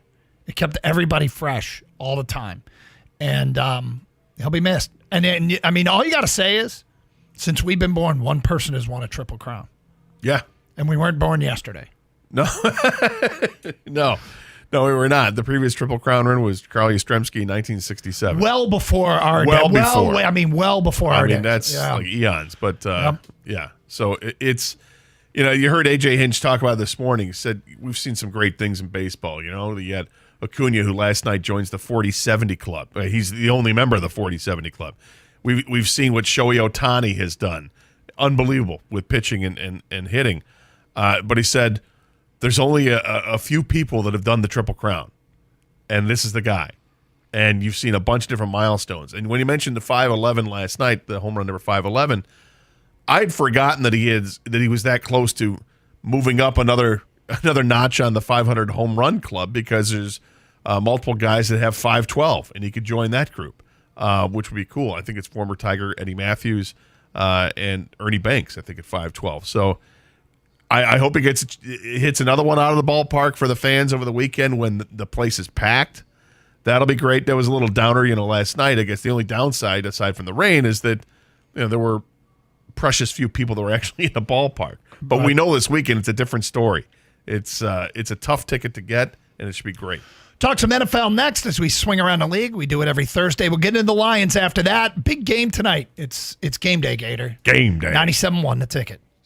Another big football weekend here in Michigan, and my listeners are loving the Playgun Lake Casino and Sportsbook app. The only app I recommend right here in Michigan. Tonight, Detroit is a 1.5-point favorite at Green Bay. This weekend, Michigan is a 7-point road favorite at Nebraska. The over-under is 38.5 points right now. Michigan State is a 12-point underdog at Iowa. The Playgun Lake Casino Sportsbook app, they have odds, bets, slots, and games. Download the Playgun Lake Casino and Sportsbook app right now and play all your favorite casino games right at your fingertips. Plus, bet on college and pro football, baseball, golf, MMA, and more. The Casino and Sportsbook app, they're right in your pocket and go wherever you go in the state of Michigan. Have fun and get in on all the action with the Playgun Lake Casino and Sportsbook app. Play popular online slots like 88 Fortunes, Cleopatra's Gold, and Wheel of Fortune. New slots like Atomic Meltdown and Imperial Wealth. Play with a live dealer on your phone and enjoy blackjack, roulette, and baccarat. Check out Ultimate Texas Hold'em on the Playgun Lake Casino and Sportsbook app. The thrill of an extra spin, the pure joy of a jackpot. Great offer right now for new Sam users. Laporta, Download the Playgun Lake app. I don't even right think of him as a rookie anymore. $1,000 Like, to me, he's a 5-year veteran first in this 24 league. hours. And he's done what no tight end has done in the National Football League history. Which through 3 weeks have 18 receptions. Terms and conditions apply. I mean, is he already better than TJ He Hockenson? must be 21 and in Michigan. Gambling problem, call 1-800-GAMBLER or the Michigan Problem Gambling Helpline at 1-800-270-7117.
I love the Ryan Day talk this morning, man. What a Where's Lou Holtz? Like, Lou Holtz had his pudding and went to bed 4 hours ago, Ryan. All right? It's 11 o'clock at night. The guy's 104 years old. Where is he? Leave him alone. Wake him up. Bring him out here in his nightie and I'll kick his ass on the spot. Leave him alone. And it's like, dude, don't you get like the whole setting of Lou Holtz? It's basically a pep rally at Notre Dame. Right. Like he's trying to like pump his crowd. You know what I mean? Yeah. It's like if Lloyd Carr came out in Ann Arbor and was like, I don't know, guys. Ohio State's pretty good. I don't know if we're going to win. Like, it's going to pump the fans up. Like, come on, right? Like, yeah. What do you expect him to say? At least he'd done some research. It looked like somebody told Doug Carr, Scott Anderson, 97 won a ticket. We are in downtown Detroit at the Music Town. That's what his post-game Cafe Studios inside the Hockey Town Cafe restaurant. Love it here. Of course, the Tigers play this afternoon, and last chance for many people to see Miguel Cabrera, the legend, as he wraps up his major league career, his historic career this weekend here in Detroit. You ready to swing around the NFL? You know it. All right, and let's do it.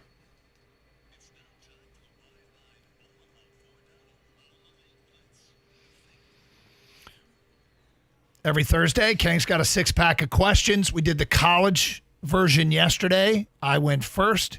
Gator, you will receive. All right, Gator, here we go. This week it was leaked that Colin Kaepernick sent the New York Jets a letter asking to be considered for a spot on their practice squad. I won't read the whole thing, but it sounded, in my opinion, very humble and sincere, and he really wanted to help the team out as well as himself, of course. Should the Jets actually take him up on this offer? No. I don't think so. I think his time has come and gone. It's unfortunate the way that things finished up for him. I was really rooting for him to get an opportunity, but that was like 5 years ago. And there's just too much time has passed.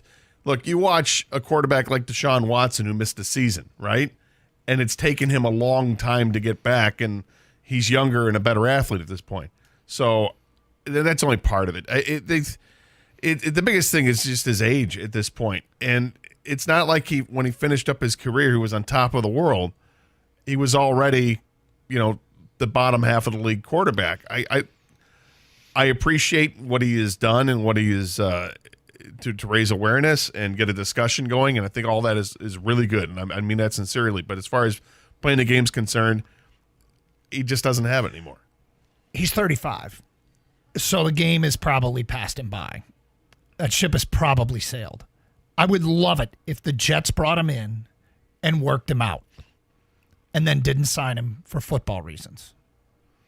I mean, it'd be great if they signed him, too. If he was good enough, fine. But my point is to move the conversation away from him being blackballed, and which might have happened at one point in his career, but just to maybe bring some closure to the football part of it. If anybody brought him in for a workout, and he's worked out before. He worked out in Michigan last year. Yeah, during the spring game. But I, like you, respect that the man took a stance and really am potentially disgusted if he got blackballed. But yeah, as a guy who personally believed the owners and the league colluded against him, and I'm not saying there's real, that wasn't found or anything. That's just my personal opinion. I always thought he was a better option than many quarterbacks that were playing. But that was, a while ago. Now, like you guys have said, he's 35 years old. He hasn't played in the league in 7 years. I don't even know if I can make a case that he's better than, let's say, a David Blau. And if he is, it's marginally better. But I think too much time has passed, and there's no upside. There's no real, he's not helping a team out at this point in his career. It's unfortunate this ended this way. But, yeah, if I was the Jets, they did the right thing. They went and signed another quarterback, and they signed Trevor Siemian instead. It has been revealed that the NFL is looking to have NFL games, that's right, Gator, in Spain and France as early as 2024. Also, reps are gathering information for games possibly in Brazil. Is this a good idea to keep expanding to other countries, and where should the NFL go next? So a couple things about this. One, the world is obviously smaller now than it was, 20 years ago, 30 years ago. And so the idea of them branching out and maybe trying to tap into some unrealized revenue streams is no surprise, but maybe some unrealized talent out there around the rest of the world. But here's the other thing. This is what I always suspected the 17th game was about. Everybody will play 8 home games, 8 road games, and 1 international game. And I think that is the next big step, is an NFL international series where there's always, each week there's an international game involving, and everybody's got to play one. Look, like Jeff Lesson often says, just accept it. Is that? I don't know. He's an old promo used to be. Look, it's no secret. I'm not a fan of the games in London, but they keep doing it. It's not going to stop. And if they're going to keep up with the international game, I welcome different venues. I think it's as long as you're going to do it at different venues. Do it in Spain, France, Germany. You go into, how about a game in Cairo? Let's see a game in Cairo. You're bringing one in Brazil. That sounds pretty cool. Whatever. At this point, I think Gator, you've given up. He's a defeated man. I am a defeated man because my voice is as loud as I can make it, and it's not going to change a damn thing. My concern is don't go too far over the water to do it, because you don't want to ruin the potential game because the timing is crazy. You start going further and away from the country and in different time zones, I think I get nervous about that. Like if we have a game in Australia, which is probably inevitable. Well, it is, Gator. I don't like it. Well, I'm not in love with this idea either, like you, Gator, but I totally get it because unfortunately, like a lot of things in life now, everything is a business and everything's about money. This is just going to keep happening. And you may not, just don't go this far. No, they're going to go that far. As soon as we get to Mars, they're going to play a game on Mars because that's just the way the NFL works. It's all about Jacksonville. Money. Yeah. So, unfortunately, this is going to continue because they want to grow the game, get more markets involved, get more people watching. So with that being said, if they were to go somewhere else, what's the next country? The obvious answer, in my opinion, would be China, just because the sheer number of people. And I expect an international Super Bowl to be announced at some point soon as well, guys. Sorry, Gator. Wow. All right, the 2020 QB class has some serious possible studs and potential Hall of Famers.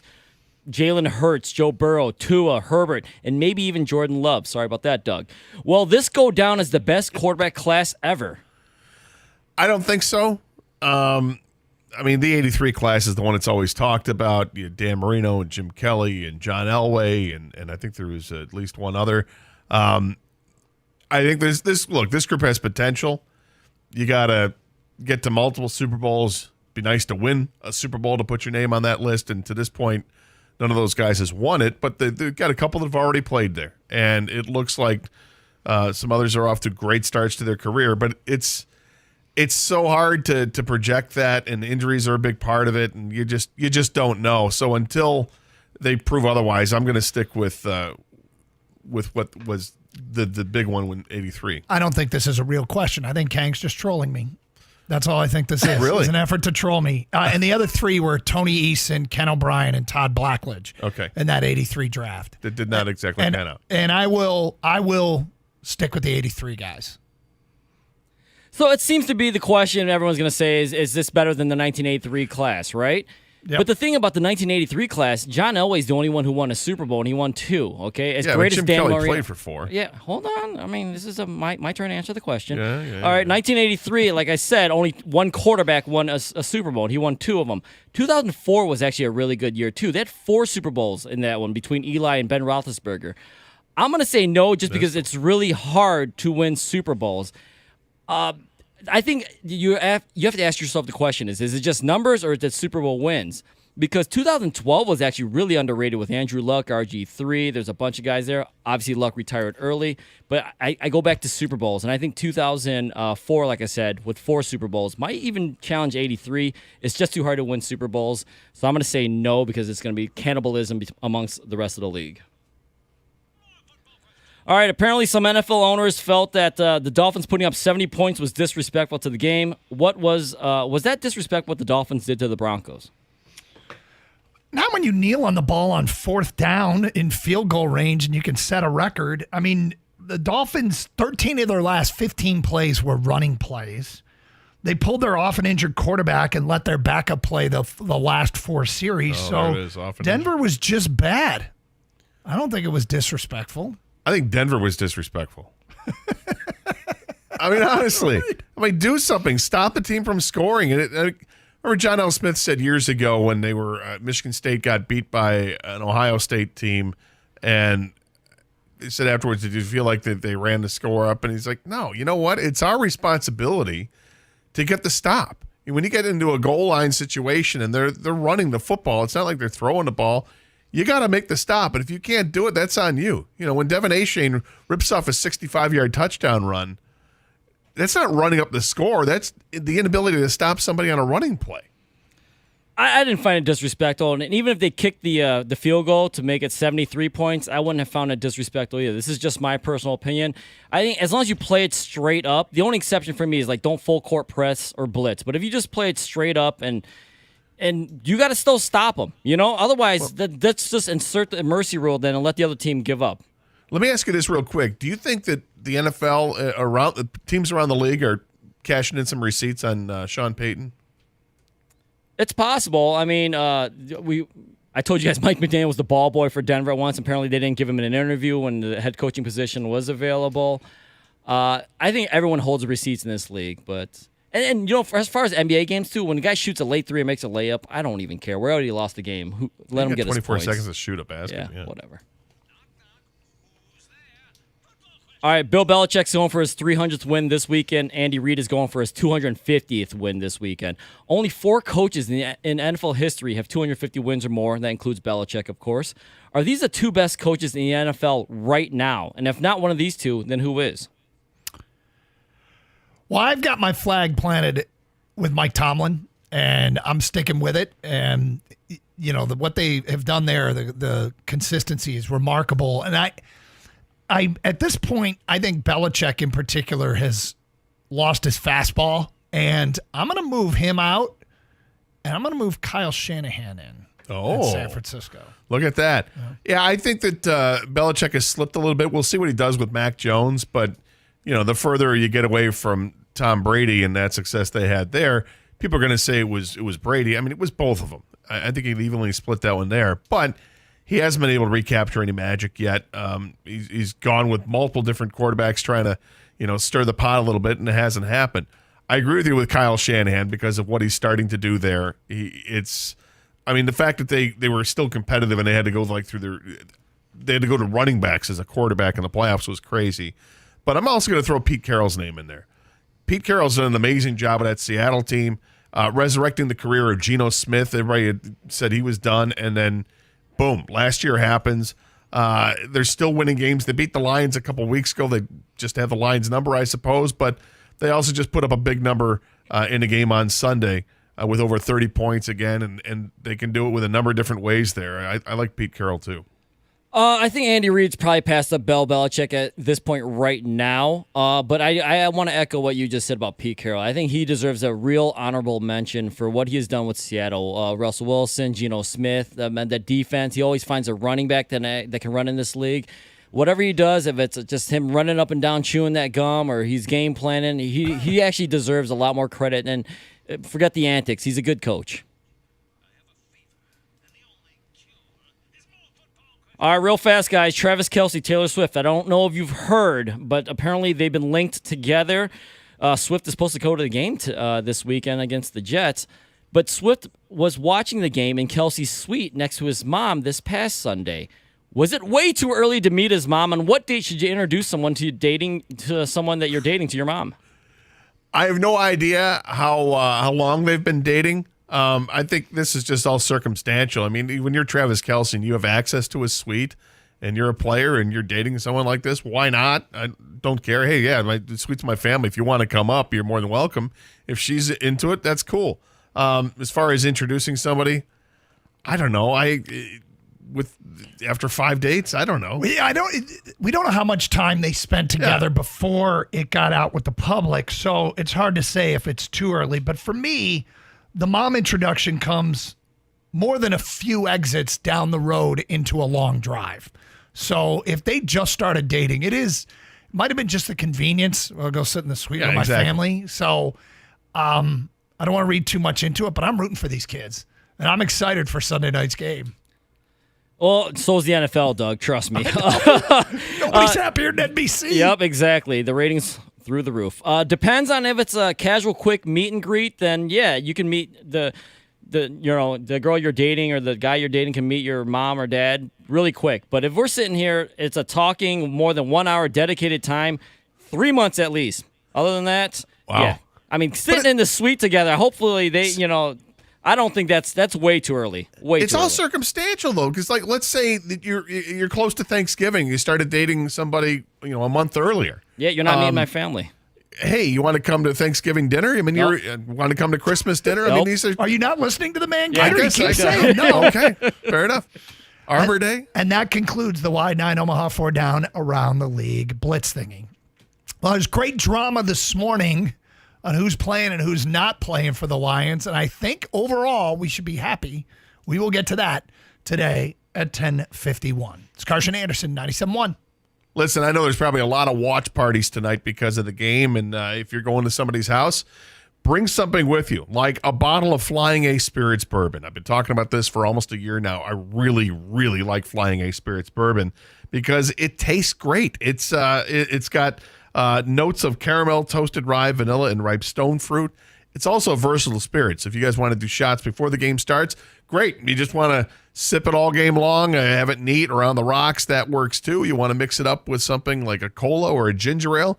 Yeah, if you haven't had ginger ale and bourbon, you're missing out. It's really a great drink. And listen, at only $30 a bottle, Flying Ace Spirits bourbon is not going to bust your budget.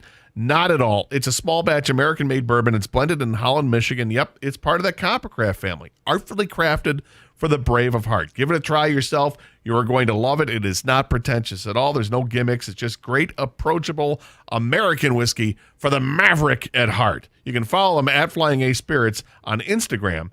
That way you can stay up to date on all of their upcoming releases. And as always, please drink responsibly.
Ryan Day.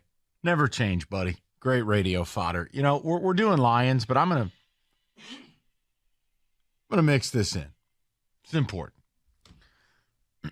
So, without anybody's feelings getting hurt, let's just have an honest conversation for a second. Let's establish things that we know to be true. You know I don't value the preseason polls because they're based on nothing. They're based on bias. I don't respect the early season polls, and I don't once again this year, because apparently you just doesn't matter who you play. Well, Georgia won it last year, so they're number one. Are they? Well, Michigan hasn't lost. Right, who'd you play? So I wanted to do something, because I could make fun of the clown car in East Lansing, but that's who cares? Easy. That car's off the side of the road. It is. They're waiting on AAA. My whole question is this. If you're a Michigan fan, can you call in and make a good faith case as that you deserve to be ranked number 2 in America right now?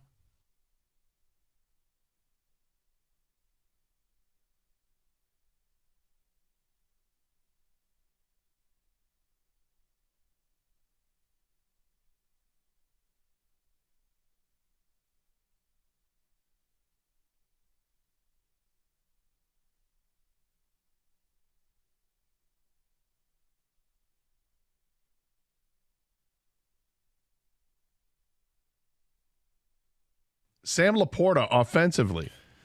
I don't even think of him as a rookie. Scott Anderson, 97, want to take it. We're downtown Detroit. Tigers across the street are going to take on no tight end has done in the National Football League history. They got to finish up last night's game, which Miggy hit 5'11".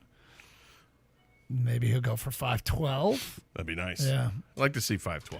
You know, somebody pointed out something that's kind of ironic, is that the Lions play a Thursday game, which means Sunday there'll be no split attention for Miggy's last game. Oh, yeah.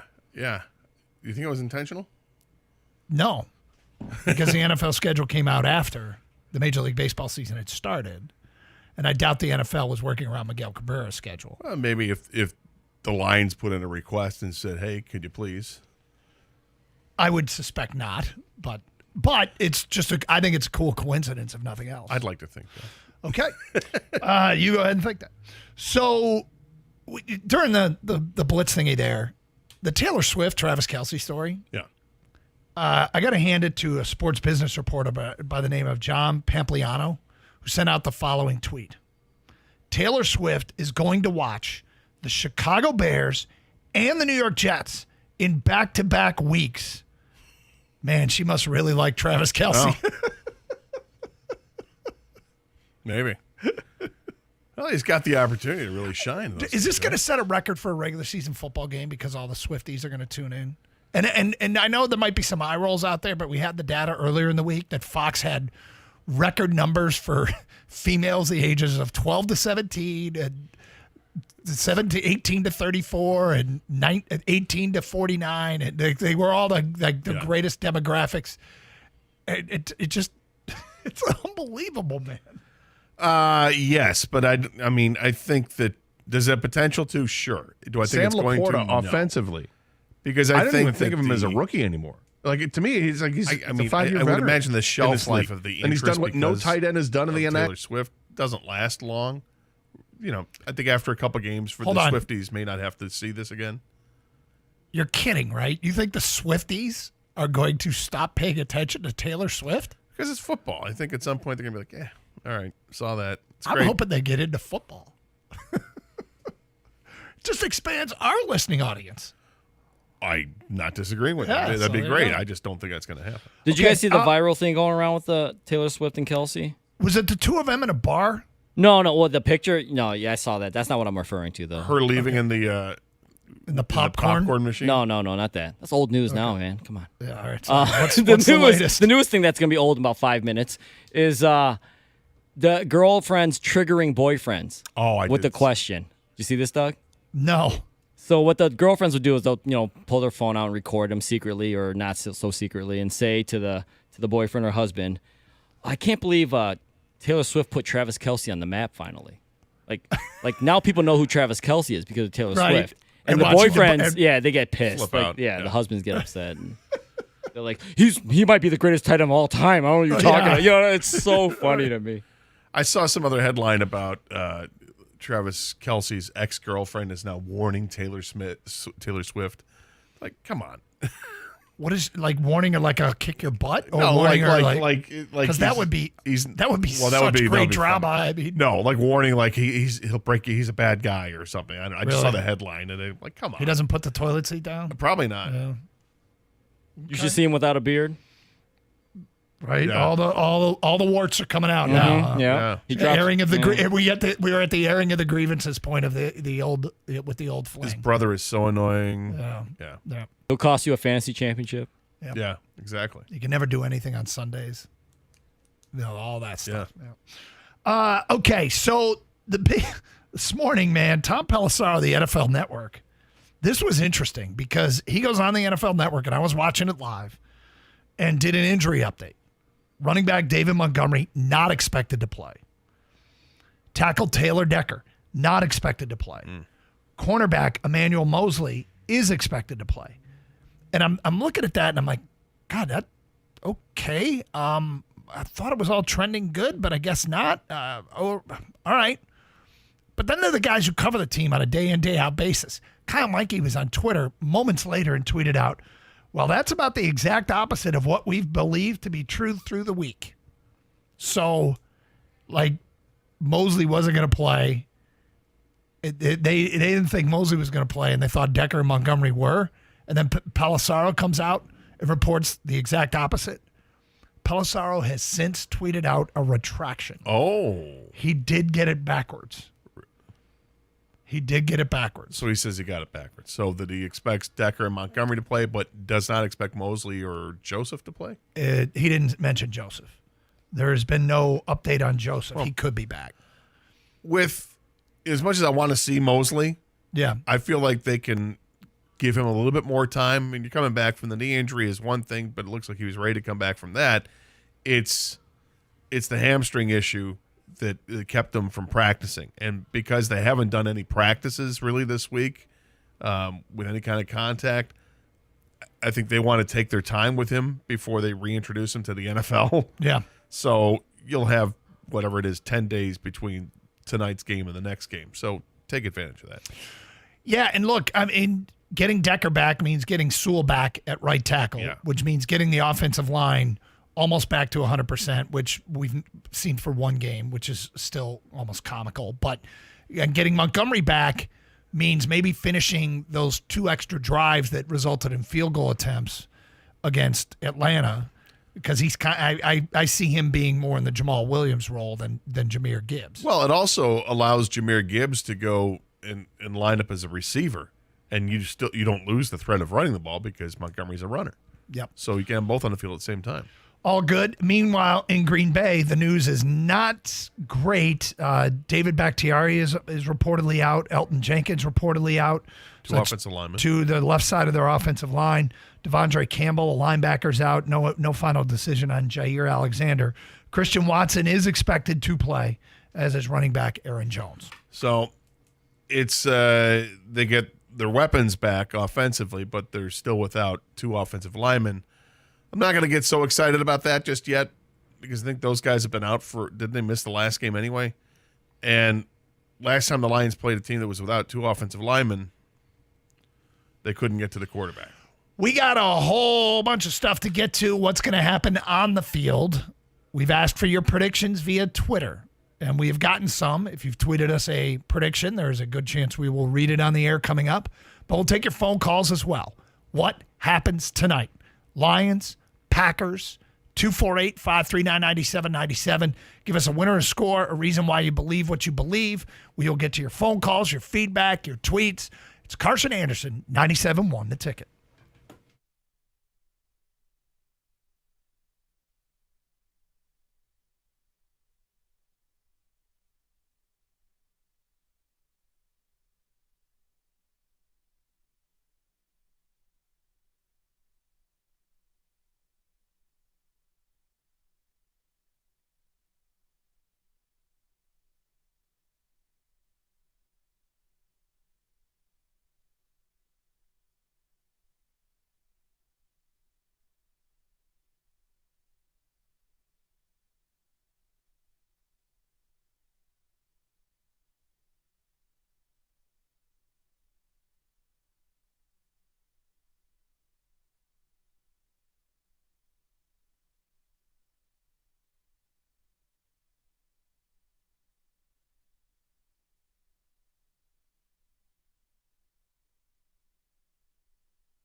All right, so Lions taking on the Green Bay Packers tonight, and we are downtown Detroit because Tigers' Miguel Cabrera wrapping up his career. If you want to continue the conversation, we gave some thoughts on Miggy a little bit earlier on. Of course, we'll take those phone calls. College football, if you feel like it, but we know that the big story in Detroit today is this Thursday night game and a chance to seize early control of the NFC North. Yesterday, we brought this up, Gator, the importance of this game. I feel like this is the show me part that the show me crowd has asked for. If everyone all summer long is going to tell you how good your football team's going to be, and Vegas is going to tell you how good your football team's going to be, and it seems like 5 out of 6 experts are picking your football team to win the division. If you were in the camp of people that said, I've been hurt so many times, I can't embrace an expectation, show me. Tonight's the night you start to show. Because in this division, you'll have 2 0-3 teams, and you'll have the most serious threat to the Lions for the division crown at 2-2, and you will have gone into their place and won. And not only will you have gone into their place and won, you will have done it twice in less than a year, and you will have won 4 straight over that team. That team that I think has some justifiable optimism about some of the young offensive players, but they still have a ton to prove. So, Gator, this is, I think, the time where the people that have said, show me, can start to feel better. Can start to say, all right, it doesn't clinch anything. I got you. But when you're 4 weeks into the season and the script is following what many people said it would, that's when you are showing them. Yeah, a 3-1 start would be fantastic through 4 games. Obviously, that means taking care of business tonight. And to those people that are still apprehensive, I'm not going to say skeptical. I think that they're more apprehensive, that they really do want more wins before they completely buy in. And look, that's their prerogative. You do what you want to do, whatever you do when it comes to being a fan. I do think it means something to beat Green Bay. Even though it's not an Aaron Rodgers Green Bay team, it still has the mystique of the Green Bay Packers. This is a fan base that is already embracing Jordan Love, and there's a big portion of that fan base that thinks that they got it right with him, from what I understand. So this is going to be one of those tests, and we've seen him flash already to start the season, where he's been a competent quarterback. His quarterback rating is well into the 90s through his first 4 games here, or first 3 games. This is a team that's got talent, and they're getting a couple of talented players back tonight with Christian Watson and Aaron Jones, the running back. It's a team that's got a lot of young players on defense, and if they can stay healthy, it's a team that can make some noise. But it all really hinges on the quarterback and how good that quarterback is. But is there mystique in playing in Green Bay? Absolutely. Even though it's not a frozen tundra of Lambeau Field, and you're not playing in a snow squall, it really doesn't matter because it's still Green Bay. And winning on the road in the NFL is not easy to do. There's parity in this league for a reason. I heard John Jansen, was it Jansen talking about it? Or maybe, no, was watching one of the pregame shows yesterday, or one of the afternoon shows on ESPN, and somebody was talking about it, saying this is why, when talk comes about that a college team like Georgia, that they could go ahead and beat the worst NFL team, and he laughed at it. I think it may have been J.J. Watt that said it on the Pat McAfee show. And he said, just laugh at that, because it's ridiculous. There is so much talent on the NFL teams. That's why any given Sunday, any team can beat anybody else. So you don't take anything for granted, and I certainly don't take it for granted tonight. All right, so we tweeted out asking for predictions, winner, score, and a reason why, and said we'd read some of these tweets on the air. So let me do that before we get to some phone calls. Pat writes in via Twitter, and you can follow us on Twitter at DunGator971. Lions 31, Green Bay 10. Aaron Glenn finally figured out all the new toys he has on defense. Campbell, Branch, Barnes on the edge. The D will be ready to hunt. From Average Joe and the D, Lions 27, Packers 17. Lions pass rush gets home, and the O-line protects Goff and opens running lanes. From Dogs Stole Greg on Twitter. Lions win 24-15. Love will look like a deer in the headlights. Lions special teams touchdown. Goff will be steady Eddie run game to salt the game away. From Ryan Heron, 27-17 Lions. Watson will be on a limited snap count. Our best feature on defense is stopping the run. No Green Bay receivers reach 100 yards in a game. Also, this is Love's first game on a short week. These just hit different. Bill says Packers 63-0. The kneecapper says Lions win 31-10. Goff picks apart the Packers defense, and the Lions defensive front continues to feast on a depleted Packer O-line. I want to follow up on that. I think that's a great point. I do have a additional reply that it may include offensive content. Oh. Should I go to that? I think you should. I'm going to click on show. And it's from a listener named Nathan, and it's been flagged, and here's exactly what he wrote. This is an opinion many hold. That got flagged for potentially being offensive content. Huh? Dude, I don't know what their algorithms come up with, but that was flagged. Crazy. Yes. 248-539-9797. Let's get to your phone calls. We go to Jeremy. You're on 97 1 a ticket. Hi, Jeremy. Hello, Doug and Gator. Mr. Karsh, Eric Vaughn says hi. Oh, if you remember him. Yeah, I do. Tell him I said hi. Yeah, he's a real good friend of mine. He watches my podcast. But that being said, Jair Alexander is not 100% and on a workload, too. He is playing tonight. Christian Watson's on a workload. He won't be playing 100%.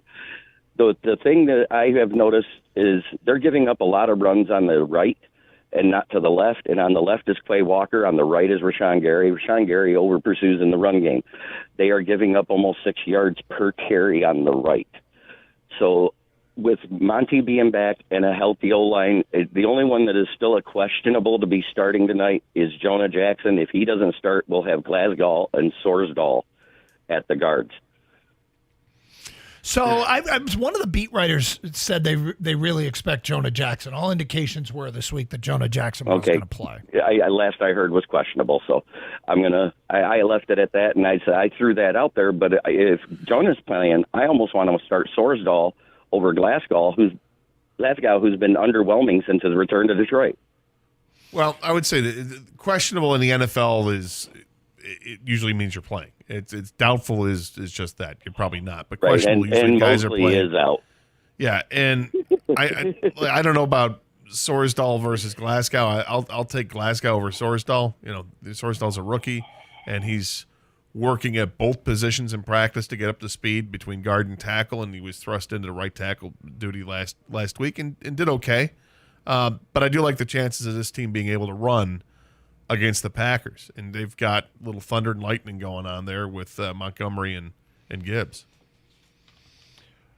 Jeremy, thank you for the phone call. Get your calls in, your predictions in. Lions and Packers. I want to talk about what I think the key matchup is tonight and why I very much favor the Lions. We will get to that today at 11:35.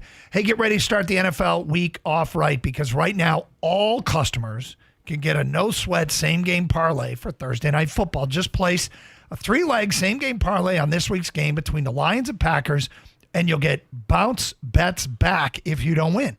NFL same-game parlays are the perfect way to combine your bets for a chance at a bigger payday. Build your own, which is I'm not a big parlay guy, but that's what I would do. And I took a look. I like the under in the first half. Sam Laporta over 25 yards receiving, and Amon-Ra to catch a touchdown pass. That's my own. Go to FanDuel.com/Doug so you don't miss out on a chance to get a no-sweat same-game parlay on America's #1 sportsbook. FanDuel, an official sports betting partner of the NFL. Must be 21 or older and present in Michigan. Refund issued as non-withdrawable bonus bets that expire 7 days after receipt. Maximum refund $5 unless otherwise specified. Restrictions apply. See terms at sportsbook.fanduel.com. Gambling problems? Call 1-800-270-7117 for confidential help.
if it's true that, hey, Rico thinks that Michigan State would be willing to pay triple whatever it is that Marcus Freeman is making, that would be in the ballpark of $9 to $15 million.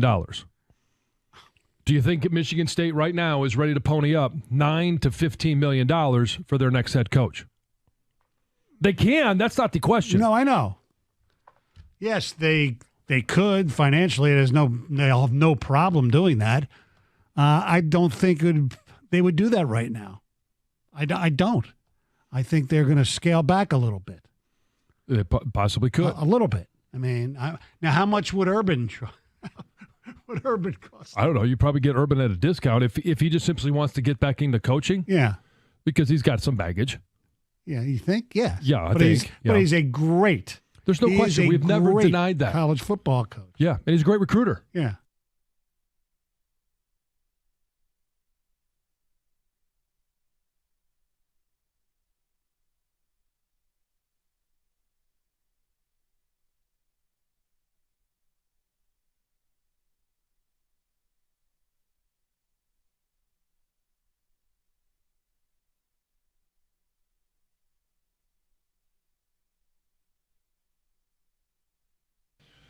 Doug Carr, Scott Anderson, downtown Detroit from the Music Town Cafe studios in the Hockey Town Cafe. Glad to be here with you on a Thursday. Lions and Packers coming up tonight, and lots to talk about with that game. Let's get back to your phone calls. We go to Brandon. You're next here on 97.1 The Ticket. What's up, Brandon? Hey, Doug. Hey, Gator. How you doing? All right. Great, thank you. So I think that the Lions playing at Kansas City already, we've had our big-time prime time game already, so we should be extra focused going into this game.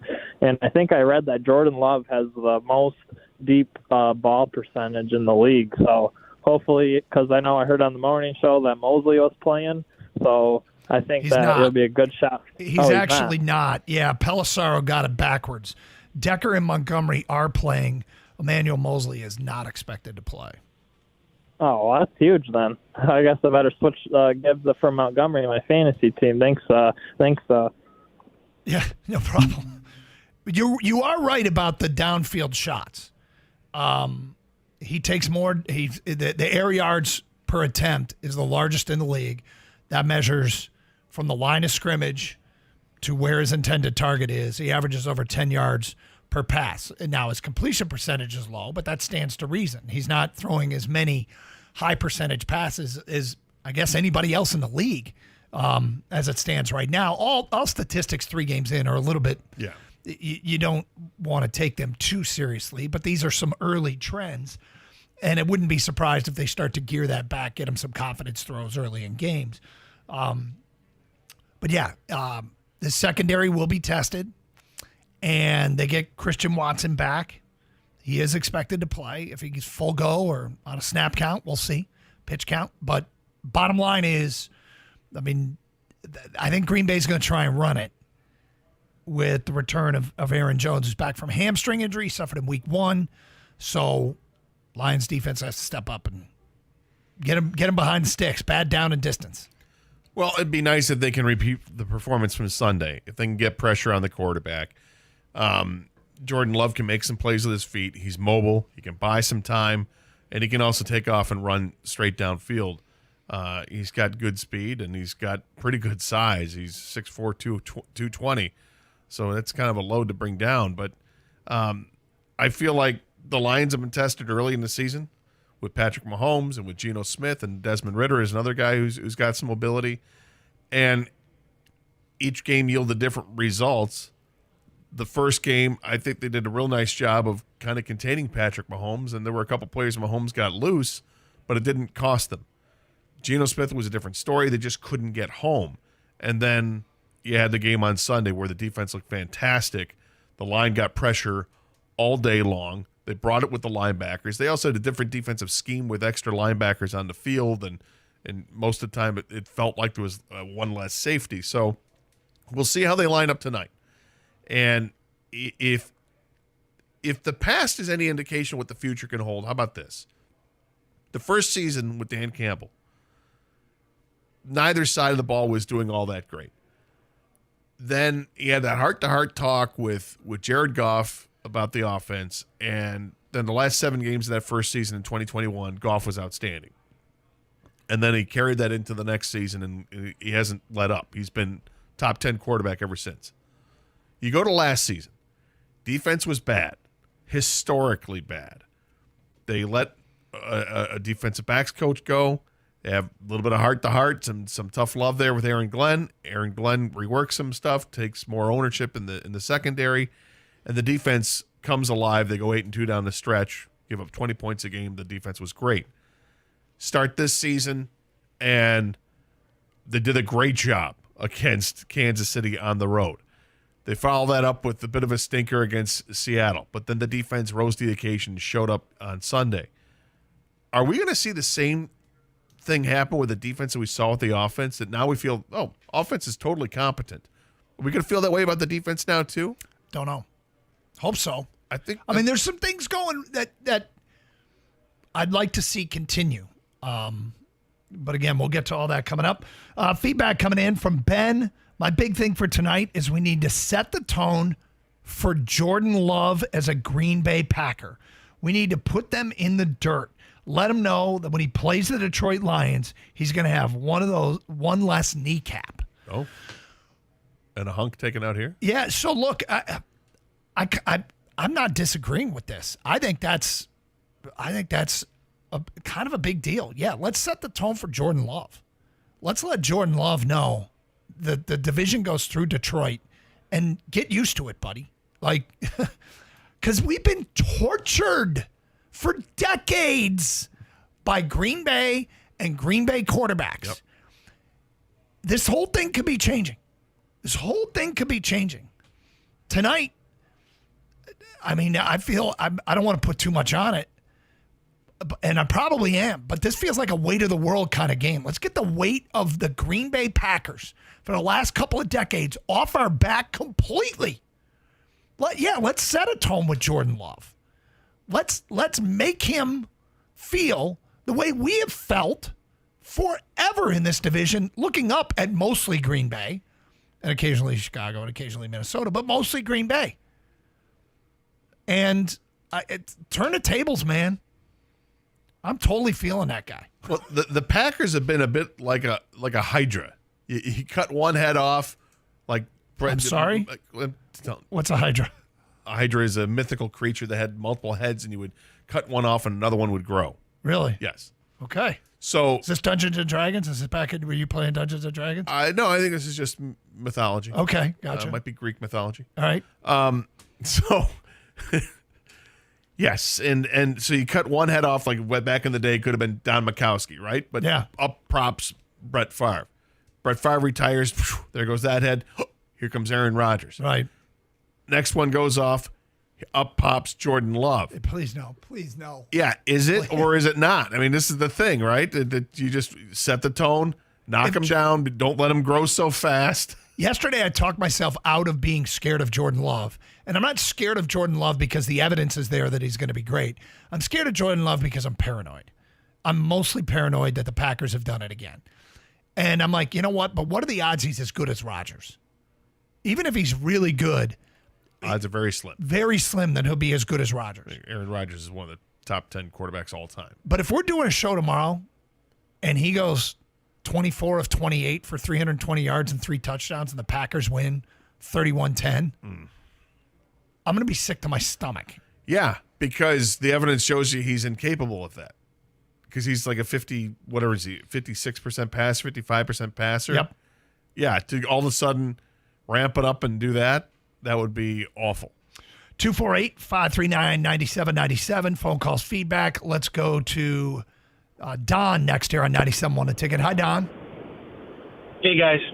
Hey, Don. So, thinking about this, the defense got home so much against Atlanta, right? I feel like that's kind of tough to sustain, getting home to the quarterback as many times as we did against Atlanta. Let's just say, for the sake of argument, we get to home on the quarterback in between Seattle and Atlanta. Maybe we get home a few times against him. So the biggest thing I would be worried about is he gets a chance to air this ball out, and the refs are using the whistle a little more than they might have recently, and you find yourself in those pass interference situations where he's taking a shot downfield, we get a couple PIs early called against us, and things start to slide, right? For me, the Packers at home on national TV, Aaron Rodgers or no Aaron Rodgers, I just feel like the whistle is going to be a little bit more on the side of the home team tonight. I certainly hope that's not the case. No, I don't feel that way, but I understand why you would. You know, as Lions fans, we've all been hurt before with some strange calls, and specifically in the game against the Packers. We've seen it. I mean, the Aaron Rodgers games. Gator, do you think that Green Bay can actually, do they think that they can run the ball against us based on the stats of the last 3 games? Do you think that they have a good enough running attack to bump, like we're 3rd in the league or 4th in the league in rushing allowed, right? Or whatever it is. Well, do you I would think that imagine they the can Packers effectively run the ball against us would be the question. I would imagine the Packers have to think that, although without 2 starters on the left side of their offensive line, that's a tall task. And, Aaron Jones is really good. A.J. Dillon is really good. But the Lions showed last week, Bijan Robinson and Tyler Algier had nothing to show for it. The Lions are ready for it. That was their game plan, was to stop the run. I don't know what the Lions' game plan is against the Packers. I imagine it's similar. Stop the run and get after the quarterback if you can do it. And trust your secondary to be able to remain close. I mean, the Falcons had Drake London and they had Kyle Pitts, 2 big receivers, 2 very good receivers, and they were rendered almost useless in that game as well. So what do the Packers have? A banged-up Christian Watkins. They have a rookie in Jaden Reed, and Romeo Doubs, a second-year player. I like the way the Lions match up against this team. There's a lot of youth with the Packers, but with that youth comes inexperience, and the Lions counter that with some experience of their own and just the knowledge that what they did on Sunday against the Falcons, that was a great game plan. I think it's Alan Eck is the name of the lead official, and I think it's his first year as a lead official. So there's not a lot of data on what kind of flag to expect tonight. All right, key matchups. We will get to that today at 11:35. More of your phone calls, feedback. It's Carson Anderson, 97.1 The Ticket.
Heather has been combing the Lions trying to figure out who the hottest Lion. It's so hard based off of these little team photos. Right. You know who's really cute in this picture?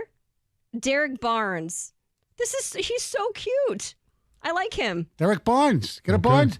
Colin for Heather's birthday. He's got a nice smile. I like his smile. Super cute. Speaking of smiles, we just learned something about John in the break that he might have mentioned before, but I don't remember. Won't be a shock to anyone. No. You have a unwritten rule. I have a personal policy. Go ahead. Explain. Yes, Tell the everybody what personal this policy is any football picture, you don't smile. Got to be bad. Oh, I'm tough, angry. John Jensen. I can't smile. It'll make me look soft.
Ryan Day.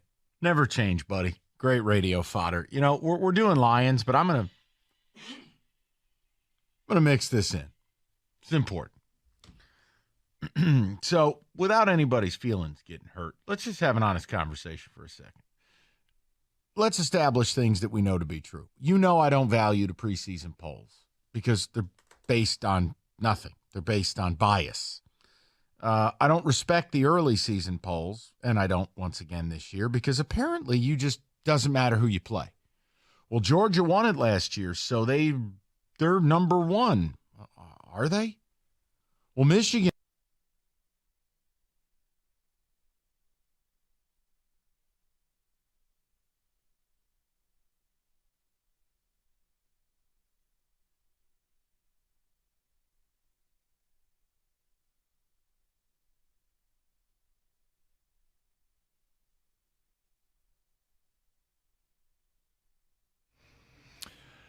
Doug Carr, Scott Anderson, 97.1 The Ticket. 248-539-9797. Gator, I'm excited. I just saw that Brett McMurphy tweeting out Nebraska has announced plans for a $450 million renovation project to Memorial Stadium. Wow. I will be out in Nebraska. Actually, I'll get there tomorrow.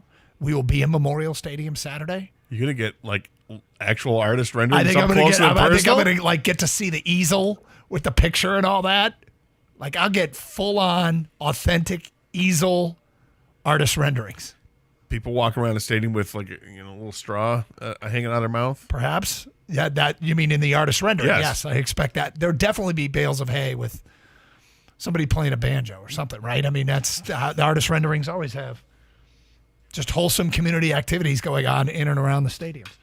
All right, so you brought it up a little bit. A caller brought it up. Look, last weekend, the Lions pass rush was everything we hoped it would be and more. This weekend, or tonight, they're playing a team with 2 starters out on the offensive line. I think this is a game where I expect the Lions to live in a Green Bay backfield. I expect the Lions to keep the heat up and pressuring Jordan Love, get him off platform, make him throw on the run, make him throw earlier than he wants to, make him have to make those throws where you're twisted and you're turning and you're mess with his landing spot, like everything you can do to make him uncomfortable. I expect the Lions to be able to do that, and I think it bodes very well for the rest of the year. Now, if they don't do it, well then damn. But I kind of think that they will, and I am very encouraged by what we saw last week from the pass rush, and I think it could continue tonight. And I think this is one of the critical parts and one of the reasons why I think the Lions win this game. Did you say critical? I did say critical. Huh. Yes. I think there it is. I think it is imperative Imperative that the Lions get a pass rush. They have to. They got to pick up where they left off on it, because if they don't, it's going to be problematic for this team. I like what they did with the getting 3 linebackers on the field at the same time. I think that bodes very well for this defense. You get more athletic in the front 7. Getting Jack Campbell out there with Anzalone, with Derek Barnes. You've got multiple options from linebackers that can get after the quarterback, because all 3 of those guys can get there. All 3 of those guys have crazy good closing speed, so they can chase down running backs sideline to sideline. And then if it turns out it's a passing play, I have confidence that whether it's Jack Campbell or Anzalone, they're going to cover a tight end or a running back out of the backfield. And that's been a big play for Green Bay this season, is throwing the ball to the running back. They've got to be aware of that, and hopefully that I'm sure they are. I'm sure they've gone through endless film, because these are the scoring plays they've had when they dump it off to the running back and he takes off and goes 40 or 50 yards for a touchdown. So be wary of that. I like that matchup, but it is imperative that they get pressure on the quarterback. Let's get back to your phone calls. We got a Kevin next on 97.1 The Ticket. Hi, Kevin. Hey, how you guys doing this morning? All right, Kev. Hey, yeah, I got a prediction for today. I believe it's going to be 28-14 Lions. I do think that the pass rush will be more of the same. And as long as they can move Hutch around, I would definitely go after the replacements on the left side. Unfortunately, I'm up north. I'm listening to you guys on the Odyssey app. And I will not be able to watch the game up here because I don't have Prime. So I guess I'm going to have to listen to you guys tonight on the radio and have a bonfire. Well, that bonfire sounds great. Yeah, do you know anybody that does have Prime? Not up here. I'm on a small private lake, and I just don't want to subscribe to Prime for one game, which really sucks. I get you there. I mean, it's on. I don't know where up north you are. It's being carried by Fox 2 locally here. Yeah, they have Fox 66 out of Midland up here, and they're not carrying it.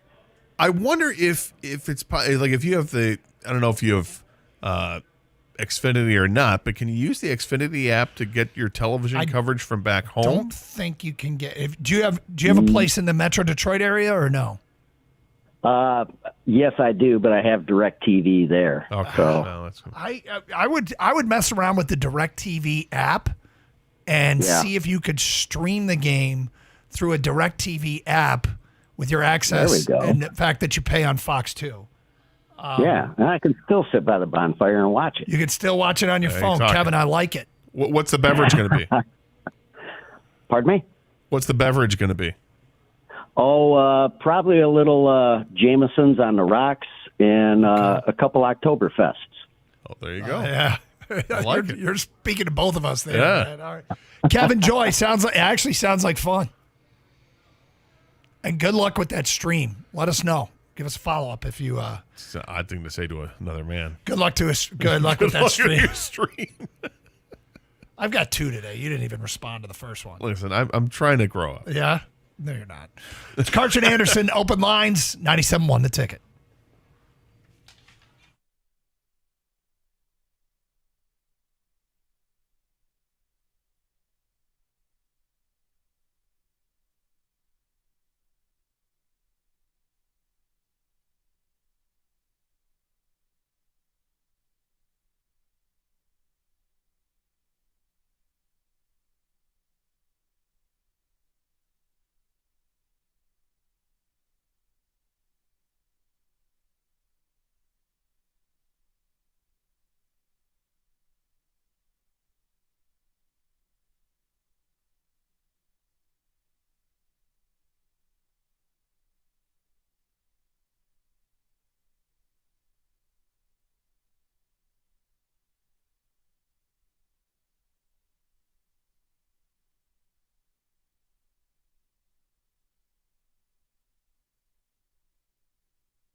Sam Laporta offensively, I don't even think of him as a rookie anymore. Like, to me, he's a 5-year veteran in this league. And he's done what no tight end has done in the National Football League history, which through 3 weeks have 18 receptions. Do you know, I mean, is he already better than rookie tight end? Is he already better than TJ Hockenson? Yes. And not TJ Hawkinson's rookie year, but TJ Hockenson now. And he's doing it for roughly $40 million less.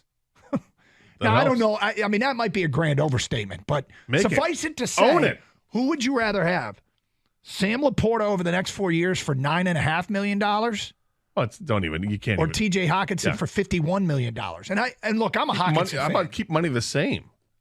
I mean, Laporta looks great. Laporta looks great. That was as much a business move. They knew they weren't going to be able to afford Hockenson. They didn't want to pay him what he was going to. So they moved on. They got draft capital, and they went out and they drafted a guy that I'll comfortably say looks Karch Anderson, 97.1 The Ticket. We are downtown Detroit, and we are at the Musictown Cafe Studios, which are inside Hockeytown Cafe. We got a little broadcast studio that overlooks the lobby, and glad to be here on the weekend that Miguel Cabrera will hang him up as a Major League Baseball player. And so, I know a lot of people making their way down here to get one last look at Miggy. Should be good crowds Saturday and Sunday. The fact that the Lions don't play Sunday means Miggy will have the sports stage pretty much all to himself. So that'll be kind of cool. But anyway, you can see our studios if you stream on the YouTube. Go to youtube.com, search up 971 The Ticket. You can go to twitch.tv, also search up 971 The Ticket there. Bam, there we are. And you can check it out for yourself. On top of that, we're streaming with the Odyssey app like our previous caller, Kevin, was. Go to AUDACY and download it for your mobile device today. Then you can listen to the show anywhere in the United States or Canada. Also streaming through our website, 971theticket.com. SportsGrid.com. Lions and Packers tonight. I was thinking about what the Lions pulled off this past Sunday. They had 6 starters out and at least 3 more regulars out. And 2 more backups got hurt. They ended up having, their 4th and 5th offensive linemen going into that game off the bench. It was their 4th string right tackle that played right tackle. Yeah. For the last half of the game. I feel like that kind of day would have clearly decimated many a previous Lion team. Many a previous Lion team would not be able to overcome that. And this one did. And I felt like they kind of, was it stealing a win, or was it showing that you've got the stuff to win in the modern day NFL where injuries are just a huge part of the game? They didn't steal the win because the defense was so dominant. It's not like you had one play that you were able to get off on the other team and win by a score. I mean, they won 20-6, and Atlanta was never really a threat. They didn't score a touchdown against them.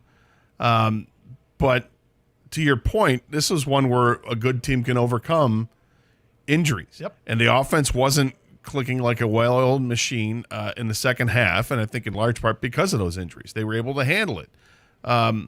They definitely left some points out there on the field. There's no question about that. So can they get by without having their best? Yeah, they can in some games, and Sunday was one of those games. Can they do that against Green Bay on the road?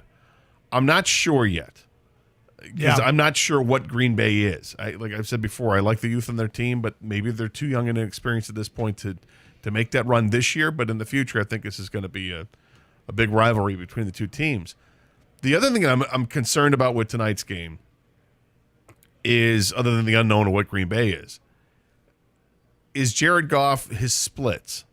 On the road, he's a different quarterback than what he is at home. At home, he's one of the best quarterbacks in football. On the road, he's average at best. He's been average at best in a Lions uniform. I'd like to see Jared Goff get out there and have a really efficient game where he's like 21 of 26, 21 of 27, something like that, for 240 yards, a couple of touchdowns, no picks. Yeah. So you can't turn the ball over. The offense is good enough where he's getting it done in the air, but really the bulk of the work from this team is done with the running backs that can set everything else up. He made some big throws last year in Green Bay. They scored, was it Amon-Ra on the same, very similar pattern scored a touchdown, very similar pattern to what they did with Laporta this past weekend over here at Ford Field. I think it was where he rolls out to the left, throws back to the right. And I believe that took it down to the one and they punched it in after that. But, the Lions offense has the longest streak in the NFL. This is something I saw on CBS. The Lions offense has the longest streak in the NFL of scoring 20 points or more. And they have really been consistent. Jared Goff, the last 25 games as a Lions quarterback, has put up numbers that are comparable to Patrick Mahomes and Joe Burrow, and better than guys like Josh Allen and Justin Herbert. And so, he's really come into his own in this sort of second act of his career. And I credit Ben Johnson a lot for it, but I think there's a great marriage between Ben Johnson and Jared Goff, and I still contend they're doing it without elite weapons. It's going to be borderline scary if Jamison Williams returns and is all that and lives up to an expectation. Yeah, and at this point, because his career has been stopped and started and stopped and started again, I'm starting to lose a little faith in that. And that's just my own issue, right? Because I'm not as confident as I once was, but I'm not. Just because I'm not as confident doesn't mean I don't think it's going to happen. Yeah, and it wasn't necessarily the suspension. It was the hamstring injury after a preseason game or during a practice or whatever it was that he hurt it.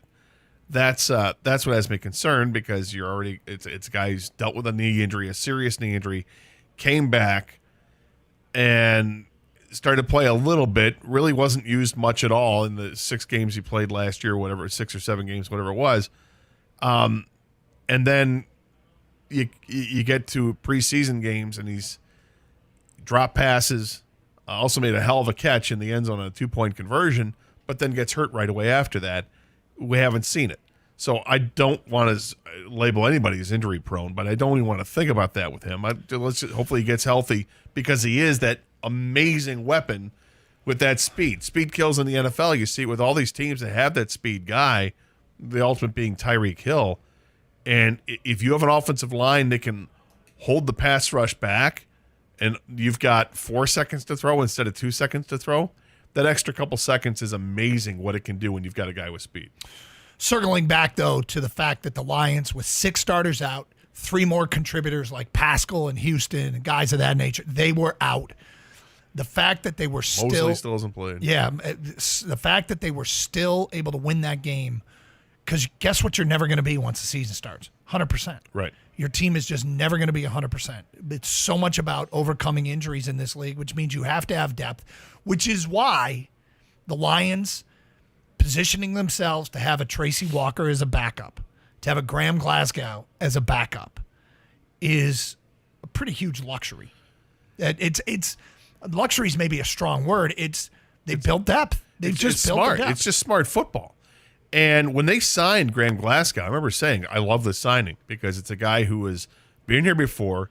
You know he can handle both center and guard duties. He's done it with a couple of stops in the NFL. That's a good signing. It's a good player.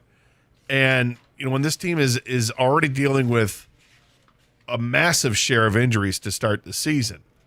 Now, is it like the Jets who lost Aaron Rodgers? Well, you don't ever want to lose the quarterback, and particularly when you've got nothing behind them. But these are big losses they've had to deal with. Right. Houston's out for a long time with that leg injury. Pascal, we don't know. We don't know with Vaitai, how long he's out. Gardner Johnson looks like he could be gone for the season, even though he's pledging to try to come back and be there. We haven't seen Mosley yet. We haven't seen Jamison Williams yet. I mean, there's a lot of what this team has had to deal with that speaks to what Brad Holmes has built up, that they're able to still sustain this winning effort. Yeah, and here's something else that's about to happen. Teams are going to start scheming against Sam Laporta. Without a doubt. Teams are going to start saying, okay, this guy needs to be accounted for. Teams are going to start paying attention to where Brian Branch is.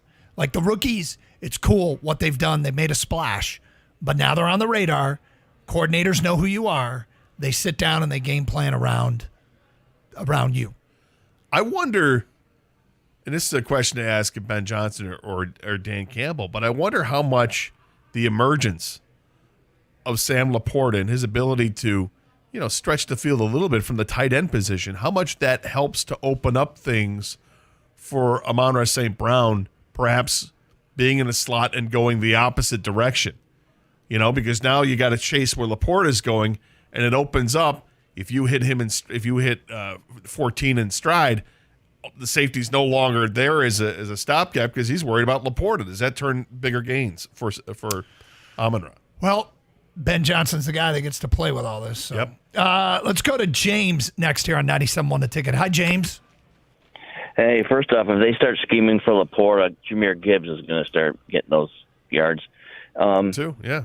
You guys have been talking about the quarterbacks again, and first off, I'm sick of hearing about Green Bay quarterbacks. If the Detroit Lions have arrived, it shouldn't matter who's playing quarterback. I kind of believe what you said earlier, that Aaron Jones is going to be more important in this game than Jordan Love. But if we believe in that the Lions have gotten to where they need to be, it doesn't matter if it's Brett Favre or Aaron Rodgers or Jordan Love. I mean, 100%. Were the Patriots ever scared going into Indianapolis because they had Peyton Manning? No, I mean, you made a great point. It was something we kind of brought up yesterday when I started to come around and relaxing on the Jordan Love might be the next guy theory. We're not trying to scheme the Lions into a division championship by default because everybody else sucks. Lions are actually good, beat good teams. That's what you do. That's how it's done. You're right, James. You're 100% right. And the league is chock full of really good quarterbacks. Yep. Being an average quarterback in the NFL isn't an insult. No, I mean, it comes down to a team sport. So, and I think the Lions are epitomizing that right now. So, thank you for the phone call, James. 248-539-9797. Let's go to Trevor next here on 97.1 The Ticket. Hi, Trevor. Hey guys, how you doing today? Thanks for taking my call. Love the show. Doug, I'm driving with my chest out. I'm pumped up for tonight. I think tonight is the most consequential game in Lions modern history. But I have to take one issue with something you said. You talked about the backup tackles for the Packers. Yeah. I think this is the same narrative that was the week of the Seattle game.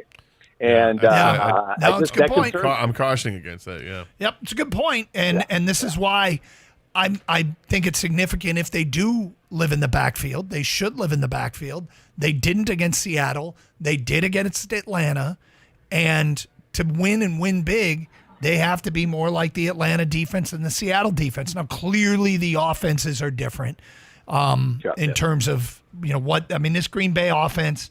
They're ranked 8th in points in the NFL, but they're 23rd in total offense, 25th in rushing offense, and 19th in passing offense. Well, they played Chicago, Atlanta, and New Orleans. Yeah. So it's not but that Saints defense is pretty solid, I thought. And for them to come back from that big of a deficit and win the game, that makes me nervous. I think that was impressive. Well, Trevor, here's the thing, though, right?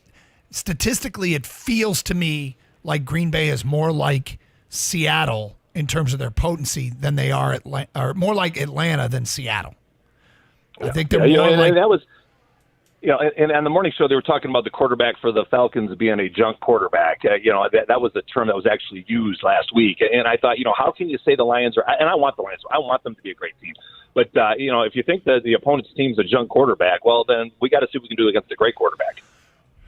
And I don't know. We did in the first week. Yeah, I mean, and the thing about it is, we kind of did, right? The thing about it is, you're 100% right. It doesn't matter who the opponent is. When you're good, you expect to win. Stay chesty, my friend. That was funny. 248-539-9797. Hey, last night was a big night at Twin Peaks because every Wednesday they got Bourbons and Brews at Twin Peaks. They're your hump day favorites. The Twin Peaks girls are there between 5 and 7. You get to sample their excellent bourbons and whiskeys every Wednesday, plus their craft cocktails. But, of course, tonight is a big night. It's a big night because of football.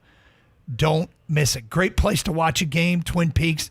They got a minimum requirement of having 50 TVs to be at Twin Peaks. You also have to pipe in the sound for the big ones, and they're doing it tonight. Detroit and Green Bay. Isn't a better place to catch the action than Twin Peaks. The food's outstanding. They prepare it fresh every day. I drove past the Twin Peaks at 7 a.m. about a month ago, and I was like, why is the parking lot full? That's right, because they got a crew in there making sure your food is fresh. It's not heat and serve. You know about all this if you signed up for the E-Club because they keep you up to date on everything going on. Plus, you can score free stuff.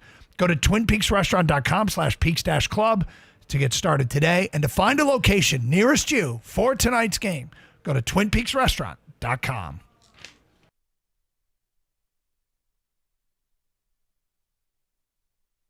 Ryan, all right? It's 11 o'clock at night. The guy's 104 years old. Where is he? Leave him alone. Wake him up. Bring him out here in his nightie, and I'll kick his ass on the spot. Leave him alone. And it's like, dude, don't you get like the whole setting of Lou Holtz?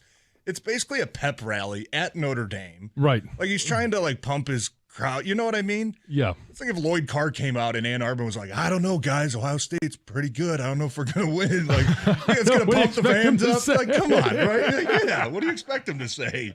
At least he'd done some research. It looked like somebody told Ryan Day at halftime, if you lose this game, you're fired. Like, that's what his post-game press conference looked like. He looked so stressed out. Yes. It just professed his love for the state of Ohio and the Ohio State. It's always been us versus everybody. I mean, hey, you got to win, right? Yeah, it's a big win on the road. Yeah, but it's like you're Ohio State. Like, you're a powerhouse. They were favored. Right? Yeah, right, but you're favored. You're a powerhouse. I don't know if that's really the time to, like, boast or kind of brag. Like, you won the game, right? But yeah. It's kind of like he didn't. It was just weird, man. Let's go after Lou Holtz. Guy's barely hanging on, man. Let him enjoy the rest of his life. Right. However many days that may be. Need this. Yeah.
if it's true that, hey, Rico thinks that Michigan State would be willing to pay triple, whatever it is that Marcus Freeman is making, that would be in the ballpark of $9 to $15 million. Do you think Michigan State right now is ready to pony up $9 to $15 million for their next head coach? They can. That's not the question. No, I know.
Gator, I got something to show you. Okay. I don't want you to get too excited, but I think this is an important announcement that we need to make for the entire audience. Are you ready? Yes. I'm going to show you something on my phone. Today is National, what does it say? Drink Beer Day. It is National Drink Beer Day. National Drink Beer Day. I mean, if it's the day. It's the day. And we're here in a bar. Yeah. I don't think we can participate. It's not National Beer Night, Drink Beer Night. It's National Drink Beer Day. I got work to do after the show. I can't. Well, it's going to be interesting when you're all liquored up off of beer. You're all hopped up. This is news for everyone else and for you. Unfortunately, I cannot take advantage. What about tonight? It'll be daytime somewhere. So, yes, it'll be National Drink Beer Day tonight for me. Yes. I'm fired up for this one. Yeah. Kang asked a question in... Have an Oktoberfest? Prior to the show. Yep. There's still one in the fridge. It will soon be joined by 6 others. Nice. Minimum. Kang asked a question before the show. Is the mystique and fear of Lambeau and the Packers gone? Won 3 in a row against the Packers. They won with the Packers with everything on the line last year. They've won, is it 7 of 12 against the Packers? Lions are 7-5 in the last 12 games. Yeah, They've won 3 of those on the road. Yeah. I mean, which is basically a game over 500. It's one game went your way, so. Yeah, but it's been the Packers who have owned the Lions forever. Yep. And now the Lions have put together a nice run here. I will say this.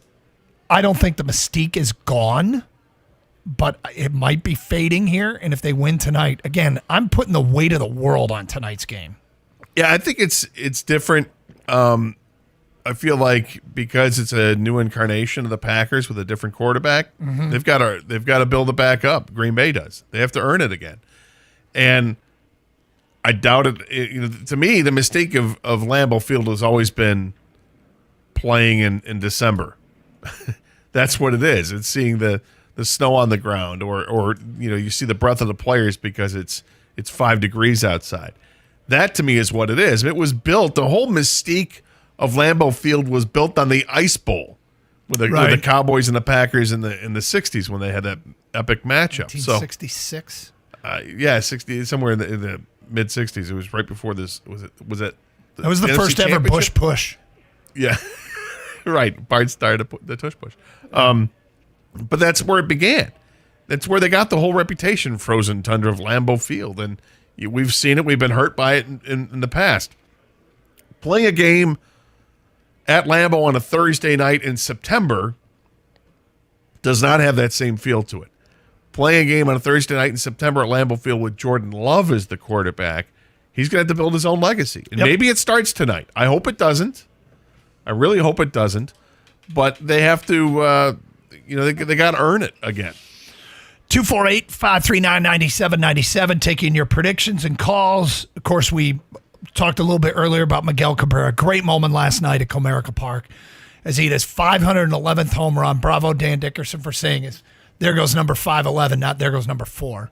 But we did get to see, I got to see him hit a home run this year. You got to see him hit a home run this year. Hopefully everybody gets a chance to gets a chance to see him this weekend.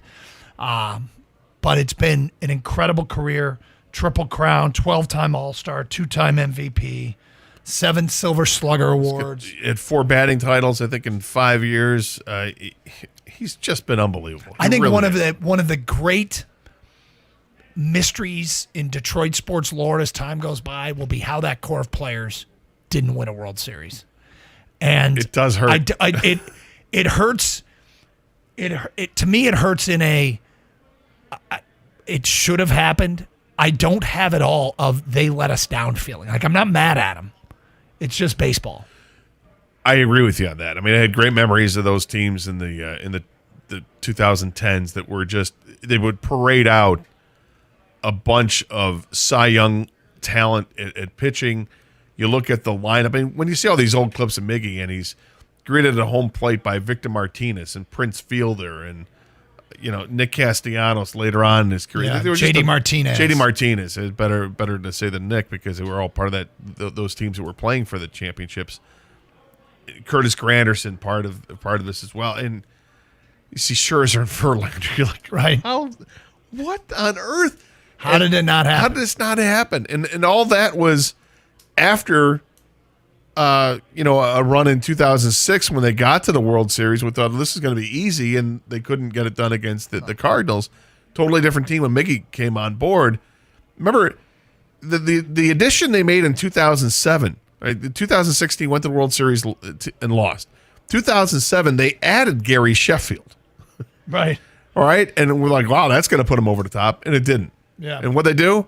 Then the winter meetings in 2007, they go out and they make the trade for Miggy, and it's like, how is this team going to? This can't fail. This is going to be amazing. Well, look, it didn't happen, and I'm not spewing underachieving venom at him. I am just sad. It's a missed opportunity. It was disappointing, but love the fact that I got to watch those teams. Yeah, and that's great.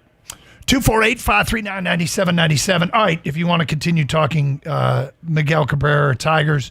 Let's go to Brendan. You're on 97.1 A Ticket. Hi, Brendan. Hey, guys. How are you? Big fans, first-time caller. Thank you for calling. Thank you for listening. Oh, yeah. And Doug, I got to say, I grew up on Brandstatter. You guys, it was a seamless transition. I love listening to you guys. My son's going to grow up listening to you, too. You do a great job. Thank you very much. Calling today not a problem. Calling today, give our predictions. Yep. We're going with 31-17. And I believe one of those touchdowns is going to come away with an interception. Brian Branch is going to take one in for 6. Oh, another pick 6 for BB. Yeah, I'll take it. And I'm so confident of that he and I decided to beat feet northbound, getting ready to cross the bridge, got tickets, and it looks like we'll be pulling into Lambeau Field at 4:33. So we're almost there. Whoa! Where are you? We are northbound 75, 13 miles away from the bridge. We're going to the game. We decided last night, let's do this. Indian River area, is that about where you are right now? Yep. Actually, we just passed that exit. Yeah. Okay. So we're making good time. We got out of the houses at about 9:45. Had a little traffic in the Metro Detroit area, but as soon as we passed Flint, it's been smooth sailing. So I gotta ask. We're excited. Go ahead. I was just going to say I got to ask because you are making the drive, and I know that area up on 75. How are the colors? It's beautiful. It's absolutely beautiful.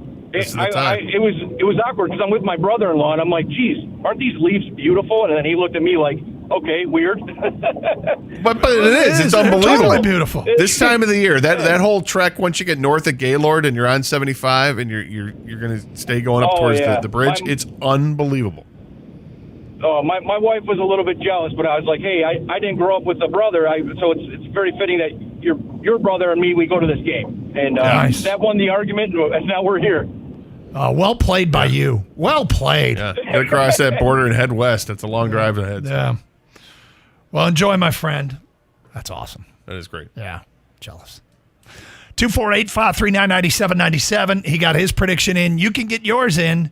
Next, it's Carson Anderson, 97.1. Hey, snap into the action this NFL season with FanDuel, America's #1 sportsbook. Right now, new customers get $200 in bonus bets guaranteed when you place a $5 bet. That's $200 in bonus bets, win or lose. If you've been thinking about joining FanDuel, there's no better time to get in on the action. The app is so easy to use. There's a wide range of betting options, including spreads, player props, over-unders, and more. Visit FanDuel.com/Doug to kick off this NFL season right. FanDuel, the official partner of the NFL. Must be 21 or older and present in Michigan. First online real money wager only. $10 first deposit required. Bonus issued as non-withdrawable bonus bets that expire 7 days after receipt. Restrictions apply. See terms at sportsbook.fanduel.com. Gambling problems? Call 1-800-270-7117 for confidential help.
Sam Laporta offensively, I don't even think of him as a rookie anymore. Like, to me, he's a 5-year veteran in this league.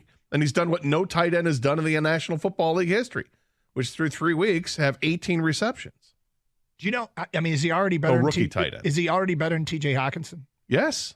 And not TJ Hawkinson's rookie year, but TJ Hockenson now.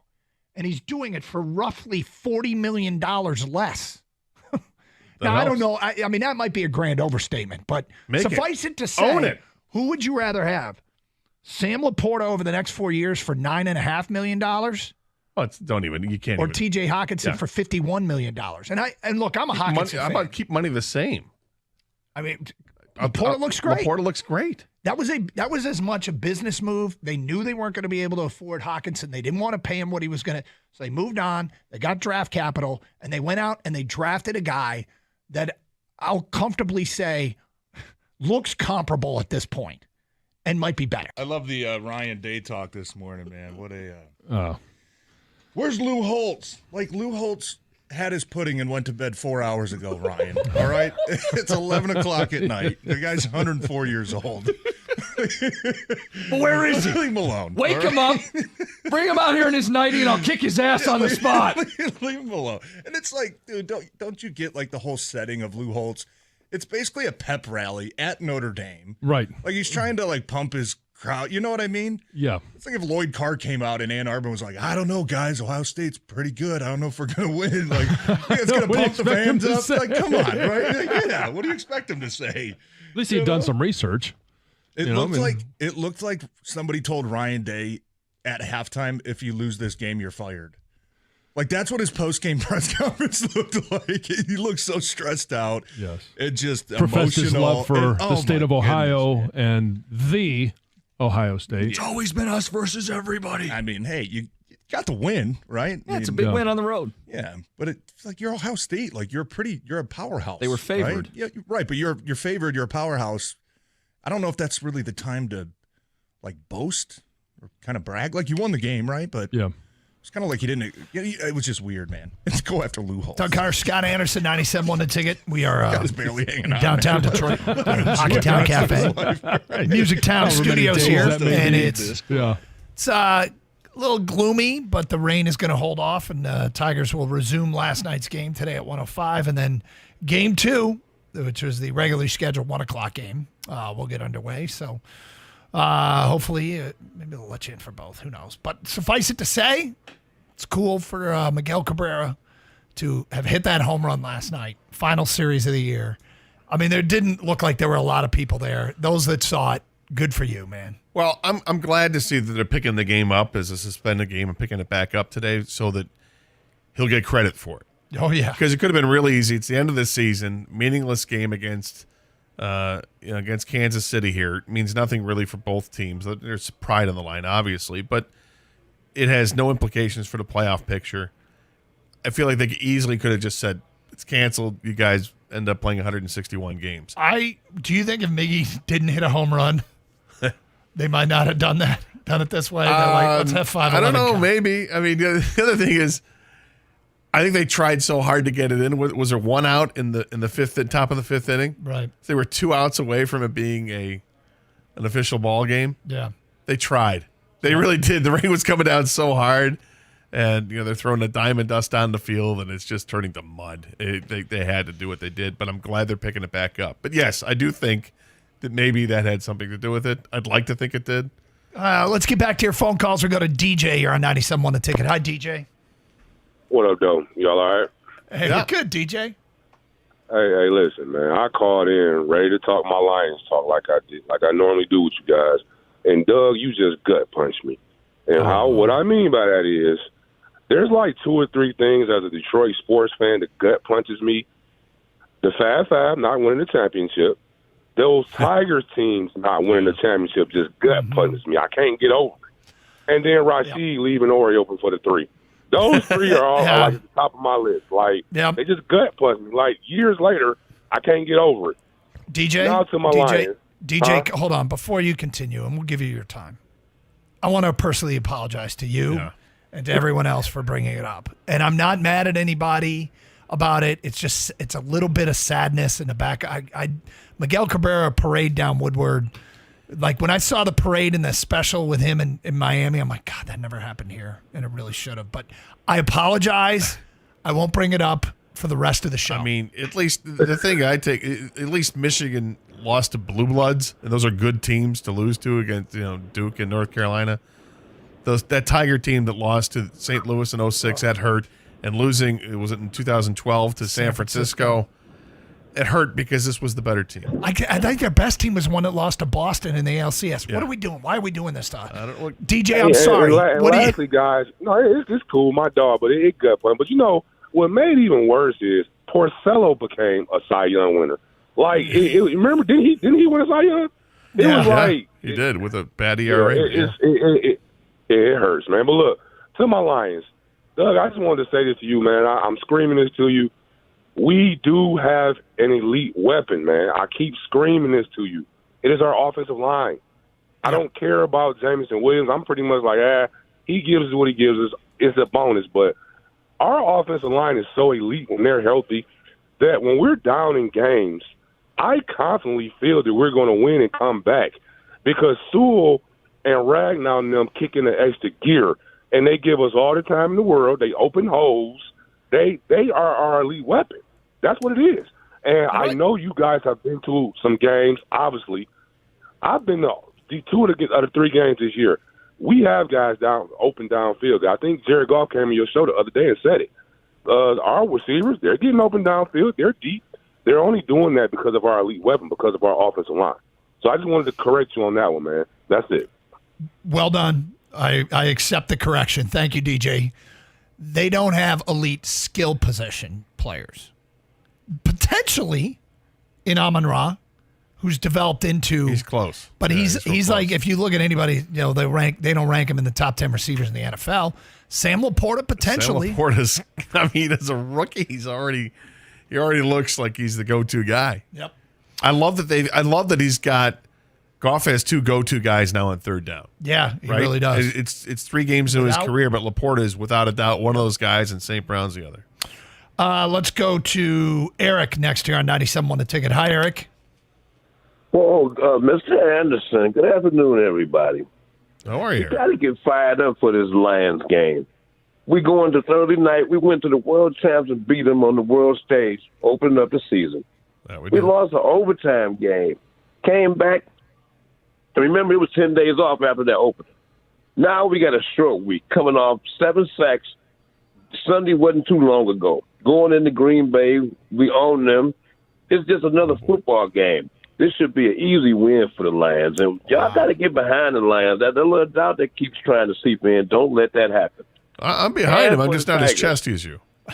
And for the Tigers, when Boston won the World Series with the GM and everybody, all our players, I felt that was connected with the Tigers. When the Nationals won the championship, I felt that was connected to the Tigers, and definitely out in Houston with Verlander, with the Cy Youngs and all that. That's still stuff that we can claim that because they come from good stock. No, we can't. And I really when don't. our women's team beat San Antonio's women's team for the WNBA championship, I felt a little bit better about that thing my man was talking about with Rashid Ginobili.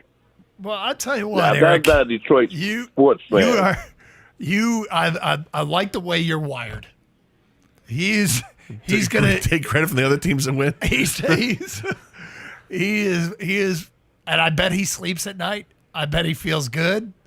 I bet he's a 6 degrees of separation guy. Isn't he is, yeah.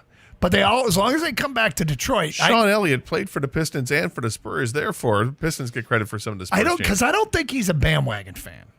No, but if it came through Detroit, then he's with you for life. Right. That's it. Once you're in, you're in. When it comes to Eric's Sports World. 248-539-9797. Martin is on 97.1 The Ticket. Hi, Martin. My boys, what up, though? Hey, Martin. How are you guys? Good. How are you?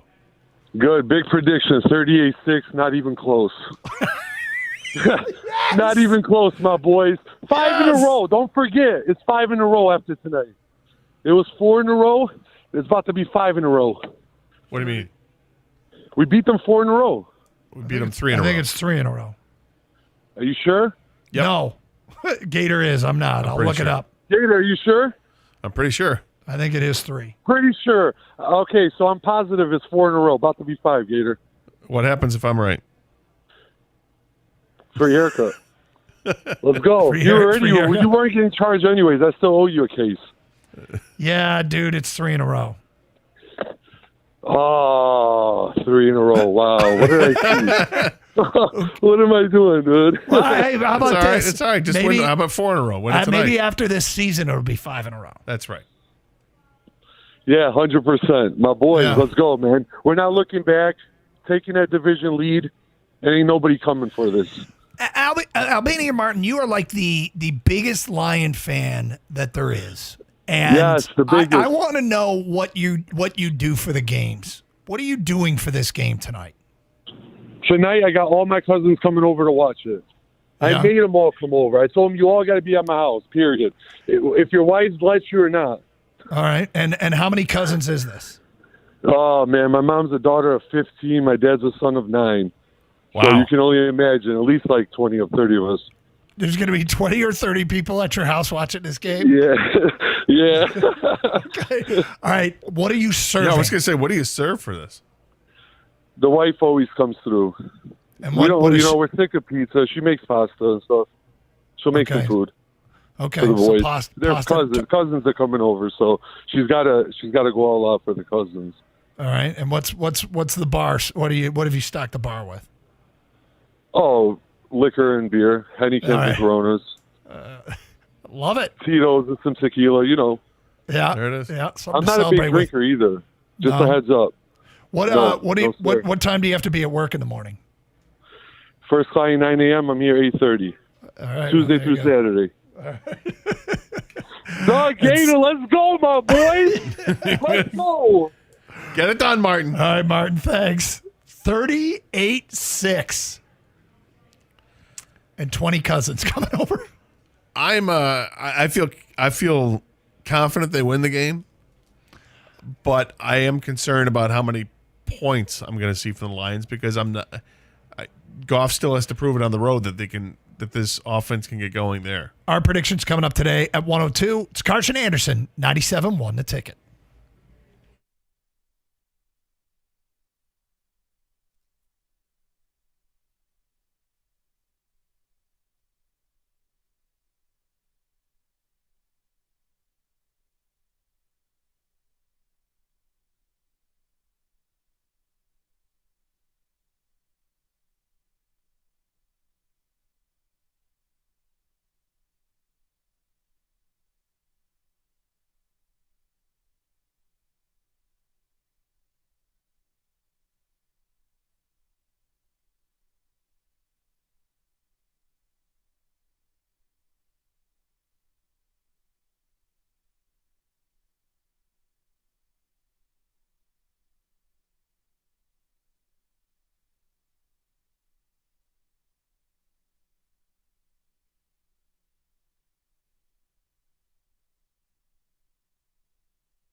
if it's true that, hey, Rico thinks that Michigan State would be willing to pay triple whatever it is that Marcus Freeman is making, that would be in the ballpark of $9 to $15 million.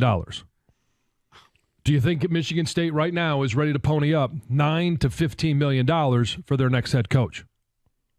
They can. That's not the question. No, I know. Yes, they could financially. They'll have no problem doing that. I don't think they would do that right now. I don't. I think they're going to scale back a little bit. They possibly could. A little bit. I mean, now how much would Urban cost? I don't know. You probably get Urban at a discount if he just simply wants to get back into coaching. Yeah. Because he's got some baggage. Yeah, you think? Yeah. Yeah, But he's a great. There's no question. We've never denied that. College football coach. Yeah, and he's a great recruiter. Yeah.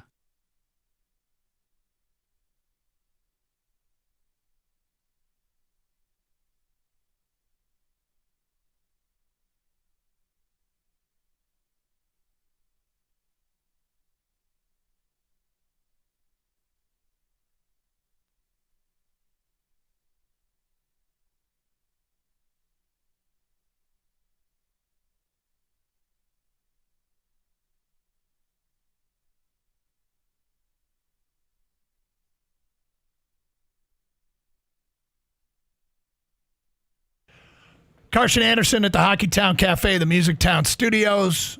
Open lines, 248-539-9797. Kang, you got Kang's back in our studios. And you got something to share? Yeah, I got an interesting prop bet for you guys. Wonder where you guys would put your money if you had to. All right. I'm gonna the prop bet is receiving yards for Sam Laporta. Weapon, Sam Laporta. That's right. Over under 43.5. It's a great total because my head, when you said Sam Laporta, I started thinking, what would I have? And I in my head, I thought 45. I would take the over. So, a couple things here. In the free $5 prop bet that I could put together on FanDuel, I went an alternative total for him, and I bet over 25 yards. It's actually set at 43.5, Kang. Is that what you said? Yes. Okay. So I got Amon-Ra anytime touchdown, Laporta over 25 yards, and I got the first half under, which is 22.5. But God, that's a good number. I'd probably lean slightly towards over, but I wouldn't. This is one that I look at and I just go, I wouldn't bet that. You're just not very chesty about it. I'm not at all. Well, I bring it up because according to MGM and the people that bet with him, 99% of the money is on the over. 99% of the money is on the over. Interesting. Is this? I mean, I know everyone loves the new, shiny new toy, especially when he's this good this early. But when do we temper expectations at some point because he is a rookie, and you're not going to have a great game every week, right? No, but it's like the more often than not theory. So Okay. you go with it because the odds are in that favor. I've been hurt before by an in-game parlay. With a Miami game earlier this year, and I got a little excited and went with it, and I think I had like over 80 yards for Tyreek Hill. I'm like, it's a lock, right? It was the one game that he doesn't get over 80 yards. It happens. And then the next week he follows up with like 130 yards. But I feel like more often than not, Sam Laporta is going to deliver 60, 70 yards receiving a game. 99% of the money, huh? That's a lot. And you got to remember that's That's the not money. just that's not all Detroit money either, right? That's right. So, But he's been a fantasy darling for fantasy football. yeah. You guys already know the numbers with the receiving yards and everything, but yeah, he's got more yardage than any other tight end. So people around the country are going to know him, and if he has a big game tonight on a national stage, maybe he'll start dating Taylor Swift or sister or something. I don't know. I was just going to say maybe Taylor Swift dumps Travis Kelce. Oh, even better. Yeah. And then maybe was that? Do you want all eyes on you, Gator, and the Lions? Are we going to become obnoxious? I hope We not. sure can. You know what? I don't think we need the distraction. I got a huge announcement. Whoa. Huge announcement. Really? We got Lions tickets to give away. Excuse me? We have Lions tickets to give away. It's one of the challenges of doing the show away from the studio. Lions tickets or Tiger tickets? Lions tickets to give away for their game against Carolina on October 8th. Wow. Yep. What you got to do, we're going to have a quiz question, something said on the air. We didn't open it up. This is the first announcement, okay? So hopefully you've been listening to the whole show. We'll ask the question today at 12:57. So keep it locked in for the next 22 minutes, and maybe you can win the Lions tickets. Courtesy of Miller Lite and Buffalo Wild Wings. If you don't win, stop by the Buffalo Wild Wings in Royal Oak on Main Street tonight for the Thursday football feast from 6 to 8 for another chance to win. How about that? Lions tickets for the game against Carolina. 248-539-9797. Let's get back to your phone calls. And we go to Desmond. You're on 97.1 A Ticket. Hi, Desmond. Hey, y'all. How y'all doing this morning? We're great. Great. Kane, that's a high number for Sam Laporta, man. 99%, really? Fade the public. Man, Fade the public. Okay. So two things that kind of concern me tonight. Amazon Prime football games. They suck. We all know this. I think that you mean the actual quality? You're saying the quality of the games have like sucked, the or just actual quality, man? It's just like you can put any team on there, and it's going to be a low-scoring game. Not very much high offense, a lot of defense, a lot of field goals. That's just my only concern. And another big concern of mine is that Jared Goff turned the ball over twice in the last two games. So hopefully tonight he can get that kind of like under control because he's normally conservative with the ball. But that's just like my two concerns for tonight, that it might be a boring game and that, I just hope that Jared Goff can keep the ball in his possession really well. You'd like to see him start another streak. Yeah. Well, we know he's capable of it. Yeah. And, the weird thing was about that interception last week, I felt like you could see it coming 2 or 3 throws before that. I think he had 3 consecutive passes that he overshot the receiver, and not by a little. Like he threw some, airmailed the two passes prior to that, and then when he finally threw the interception, I was like, yeah. Like, you could see that one coming. And, I think when we talked to him on Tuesday, I think he called it a bad interception. I think in his mind, I think that was his characterization of it. He said after the game that was one of the worst passes he's ever thrown.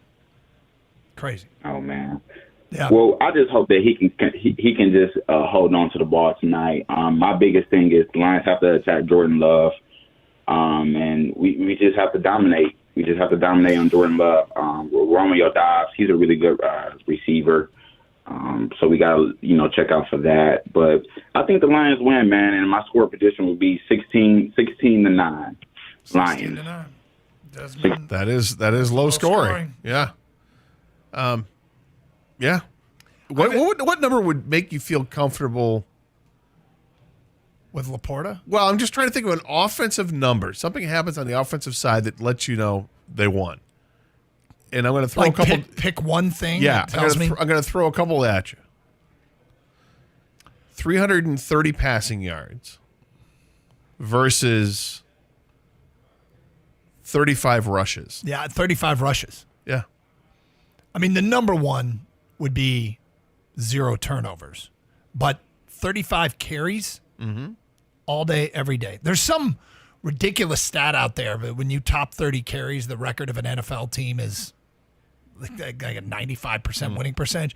Now, a lot of that has to do with playing with the lead and running clock, and it's more of a it's more indicative of a team that's winning a game than a team that's trying to win a game. If that makes any sense. Yeah, and the last 2 games we've seen where they played at Ford Field, Seattle and then Atlanta, there were stretches where Jared Goff looked flawless. Yeah. Absolutely flawless. It felt that way the first half of the Seattle game, and it felt that way for a good portion of the Atlanta game, where he had a couple drives in a row. He just absolutely flawless. And I hope that he can get off to a quick start like that again tonight. It's on the road, a little different for him. But if this team can get running from the get-go, then we all can feel a little chesty. Is this going to be a thing now? It's not going to stop.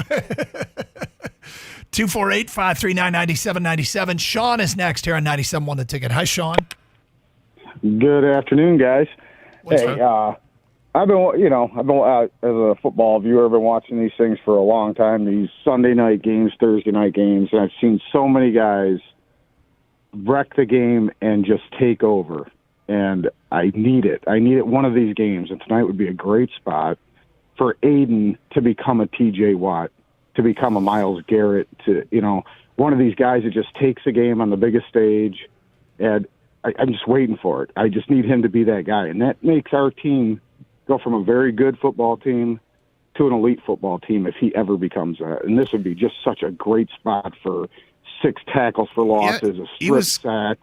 He had a big game on Sunday, and he was the NFC Defensive Player of the Week. He had a couple of sacks in that game and the fumble recovery. But I hear what you're saying, because watching Pittsburgh play when they play on Monday night, all you could do is watch TJ Watt and his dominance. No matter where he lined up, he was going to get after the quarterback. Aaron Donald was the same way on the other side. I'm with you. I'd like to see that, and he's definitely capable of it. It's a hard ask for him to be that guy. I mean, you're talking about being that Hall of Fame guy, and you can't just expect everybody you draft high to become that. But he seems like he's got the skill set, and it's one of these nights for that to happen, and for them to be waking up in the morning, Good Morning Football, and all they can talk about is Aiden Hutchinson came out and dominated the football game, and the Lions win. I need that. I really do. I don't know if this is relevant information, but when the Lions played at Green Bay last year to wrap up the season, Aiden Hutchinson had 2 sacks. And it sounds like you want even more than that. And I'm not sure. You want like 3.5. All domination. I want to see a strip sack fumble, a touchdown. 10 pressures. You know what? 6 knockdowns, 3 sacks. Honestly, he was kind of like that against Kansas City. He just never – he didn't get the sack, but he was living in the KC backfield and pressuring Patrick Mahomes that game at a pretty high percentage. So another chance for him to come through on that. 248-539-9797. We're giving away Lions tickets today at 12:56. 12:56 for our quiz question. Our picks on tonight's game at 102. 97.1 The Ticket.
Heather has been combing the Lions trying to figure out who hurt the hottest Lion. It's so hard based off of these little team photos. Right. You know who's really cute in this picture? Derek Barnes. He's so cute. I like him. Derek Barnes. Get a Barnes. Colin, for Heather's birthday. He's a Barnes jersey. He's got a nice smile. I like his smile. Super cute. Speaking of smiles. We just learned something about John in the break that he might have mentioned before, but I don't remember. Won't be a shock to anyone. No. You have a unwritten rule. I have a personal policy. Go ahead. Explain. Yes, Tell the everybody personal what this policy is any football picture, you don't smile. Got to be bad. Oh, mean, I'm tough, Judge Jensen. I can't smile. It'll make me look soft.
Less than 10 minutes away, giving away some Lions tickets for the game against Carolina coming up on October the 8th.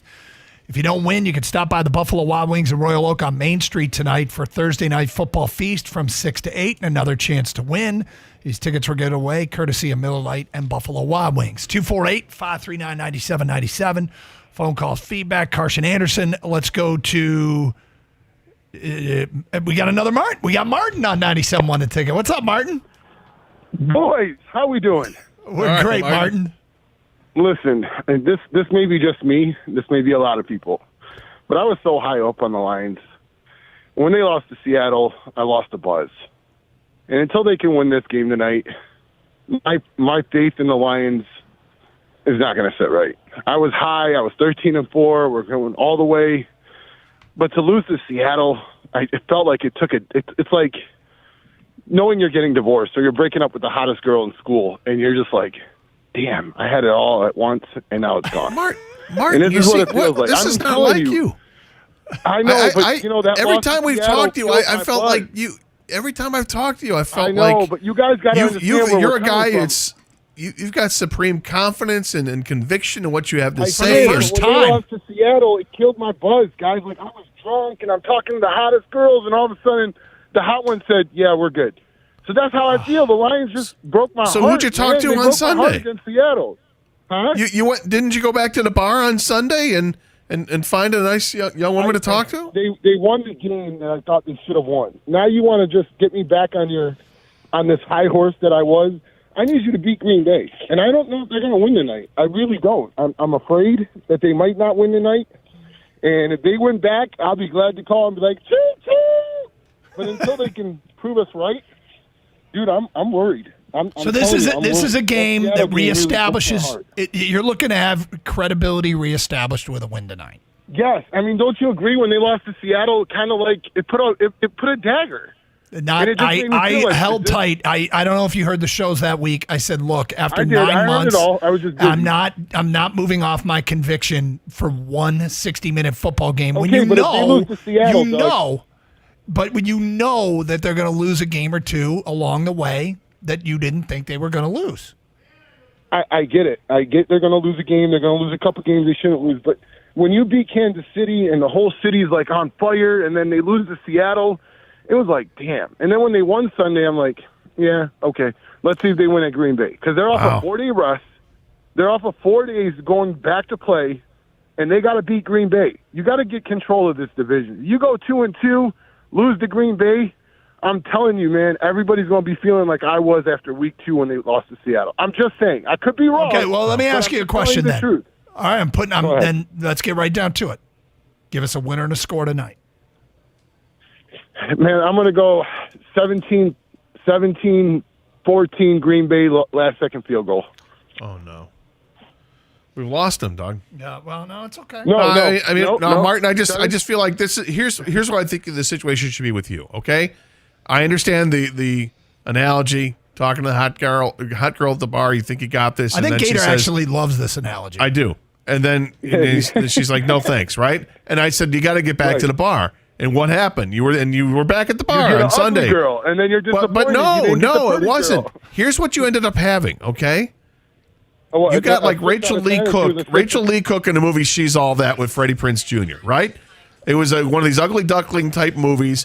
You start off and you know there's potential there. And only at the end of the movie does it reveal, like, oh my God, she's smoking hot. That's what you've got right now. Okay. You'll feel fine then they tonight. Got to beat Green Bay.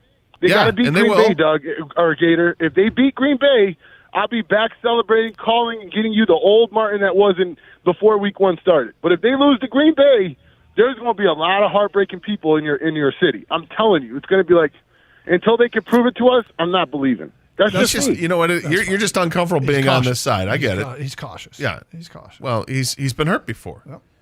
He finally let himself be vulnerable, and he got hurt again. I'm not mad at him.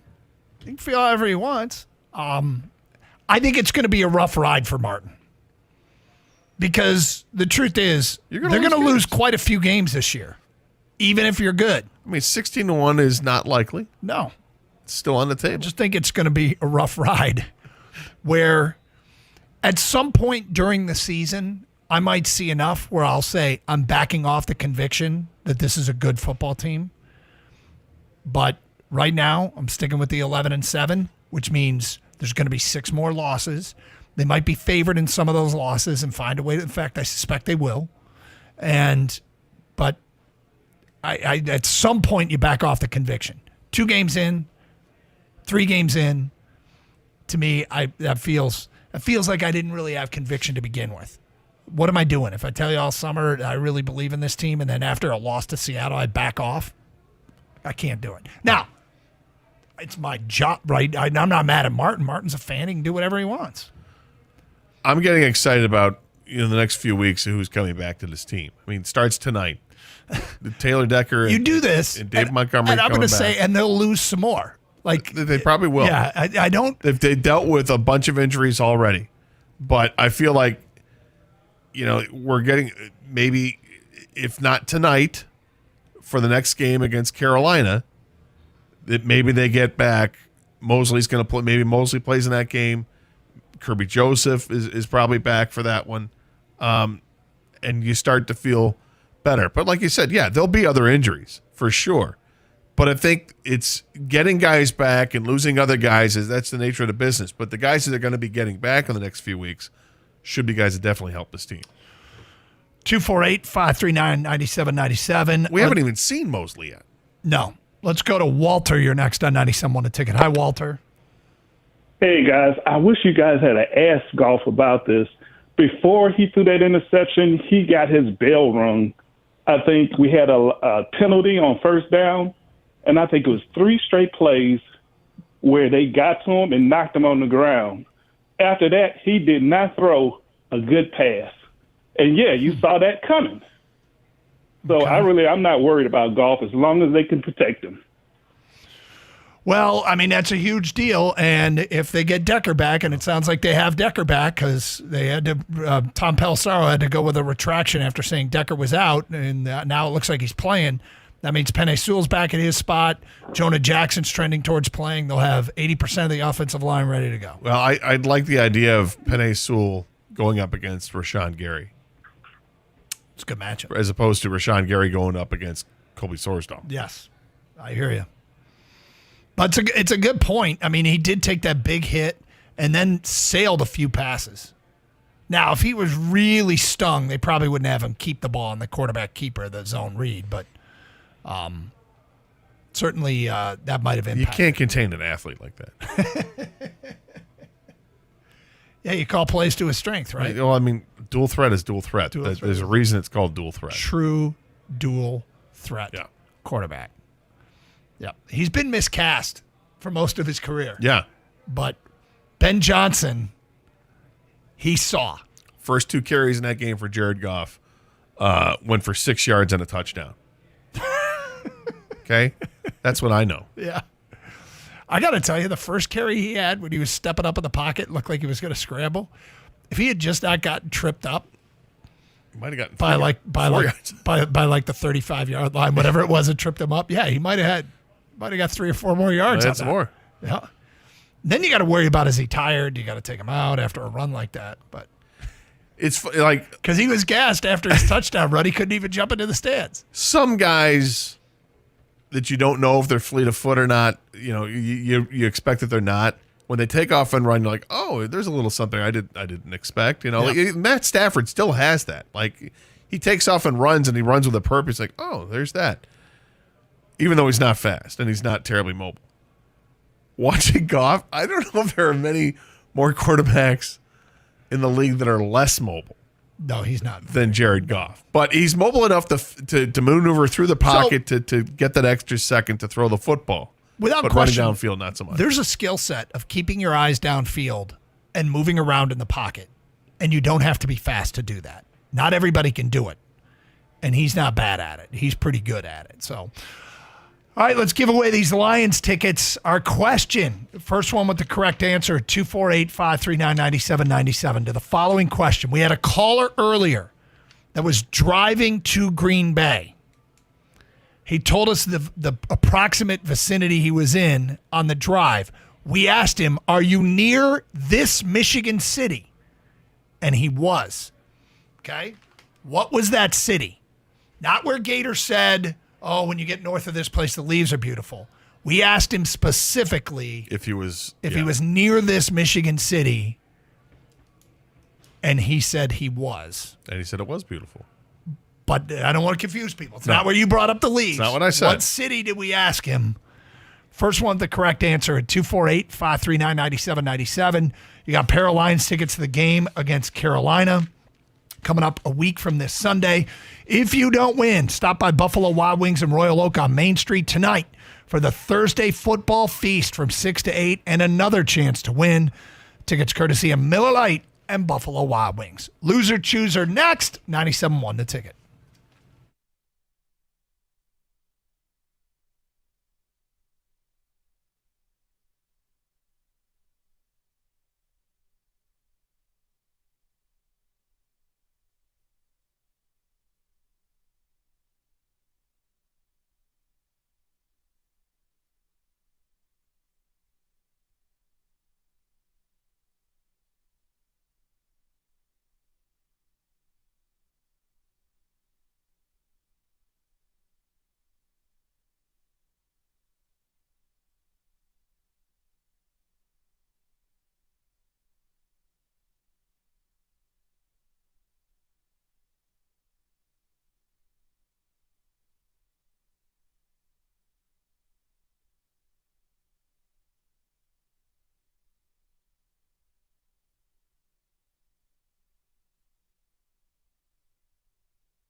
Ryan Day.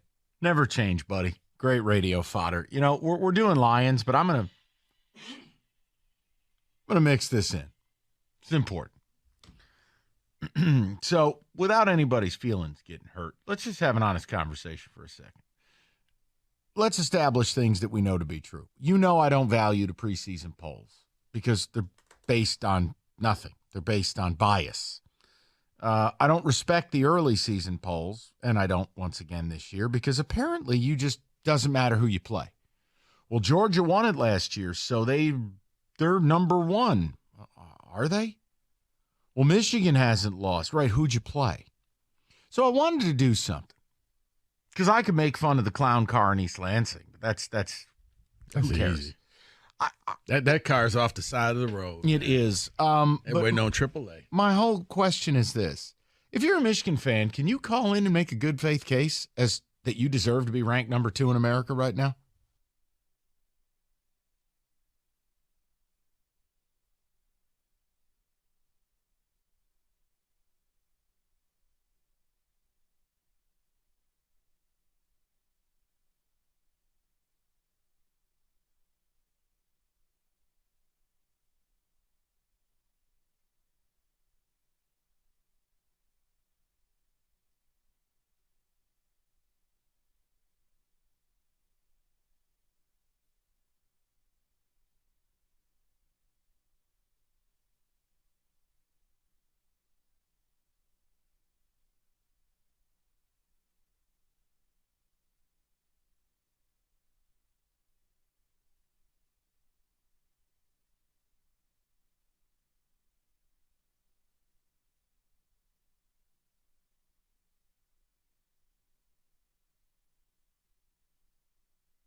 All right, we did get a winner, and we will get to that name in a minute. But first, Gator, every Thursday we pick the loser of the Thursday night game. I will start. I am going to pick the Green Bay Packers to lose this game tonight.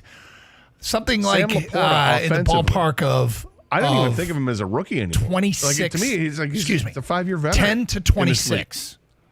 The loser will lose 10 to 26. I think a couple things that we've talked about earlier in the show, the ability of the Lions to put pressure on Jordan Love. I think getting back their offensive line close to fully intact, I think will allow the Lions to move the football. I like them to finish some drives, too, with David Montgomery back. And so I got the Lions having enough to force Green Bay to lose this game. Yeah, I like where your head's at. I think that score is similar to what I'm thinking going into the last couple minutes of the game. I think the Packers can muster up enough offense at the end of it maybe to add another touchdown. But in the end, they're going to come up short. I think that they'll lose this game 17-27. 17-27, okay. Yeah, I like to see the defense continue what they were doing against Atlanta and do that against Green Bay. I like the multiple linebacker sets that they have. I think it keeps that quarterback honest when I think he's going to take off and go because maybe the defensive line is overpenetrated. There's an extra linebacker that says, not so fast, my friend. How about maybe Jack Campbell game tonight? Maybe. Yeah. Yeah, maybe some more snaps for Campbell. I'm excited to see which rookie's going to step up, right? Yep. Because we've seen Gibbs, we've certainly seen Brian Branch, we've seen Laporta. Maybe this is the Jack Campbell game. Okay. Congratulations to Brian in Millington. Millington. He got the correct answer to our Carson Anderson quiz question. He knew that we asked the listener, were you near Indian River? He responded affirmatively. Indian River was the correct answer, so congratulations to Brian. You got the 2 tickets. See the Lions. You can go by the Buffalo Wild Wings at Royal Oak for another chance to win. That's tonight for their football feast from 6 to 8, courtesy of Miller Lite and Buffalo Wild Wings. All right, man. Tiger baseball. See if Miguel Cabrera pop 512 maybe. Nice. Today. I'd like to see 512. 513 tomorrow. Oh. 514 Saturday. 515 Sunday. Oh. We'll be back tomorrow. Stay safe, everyone. Treat each other with respect. 97.1. swing. There's a drive to left. That one is long. 123 years of baseball tradition continues. And it's gone, a home run. Brought to you by the Sam Bernstein Law Firm, Blue Cross Blue Shield of Michigan, Corewell Health, The D Las Vegas, General RV, Meyer, PointsBet Sportsbook, Comerica Bank, DraftKings Sportsbook, UWM, Little Caesars Pizza, and Rocket Mortgage. Brought to you locally by Jack Demmer Ford, Northville Lumber, Jack Demmer Lincoln, McLaren Healthcare, your Metro Detroit Chevy dealers, and your Metro Detroit Buick GMC dealers.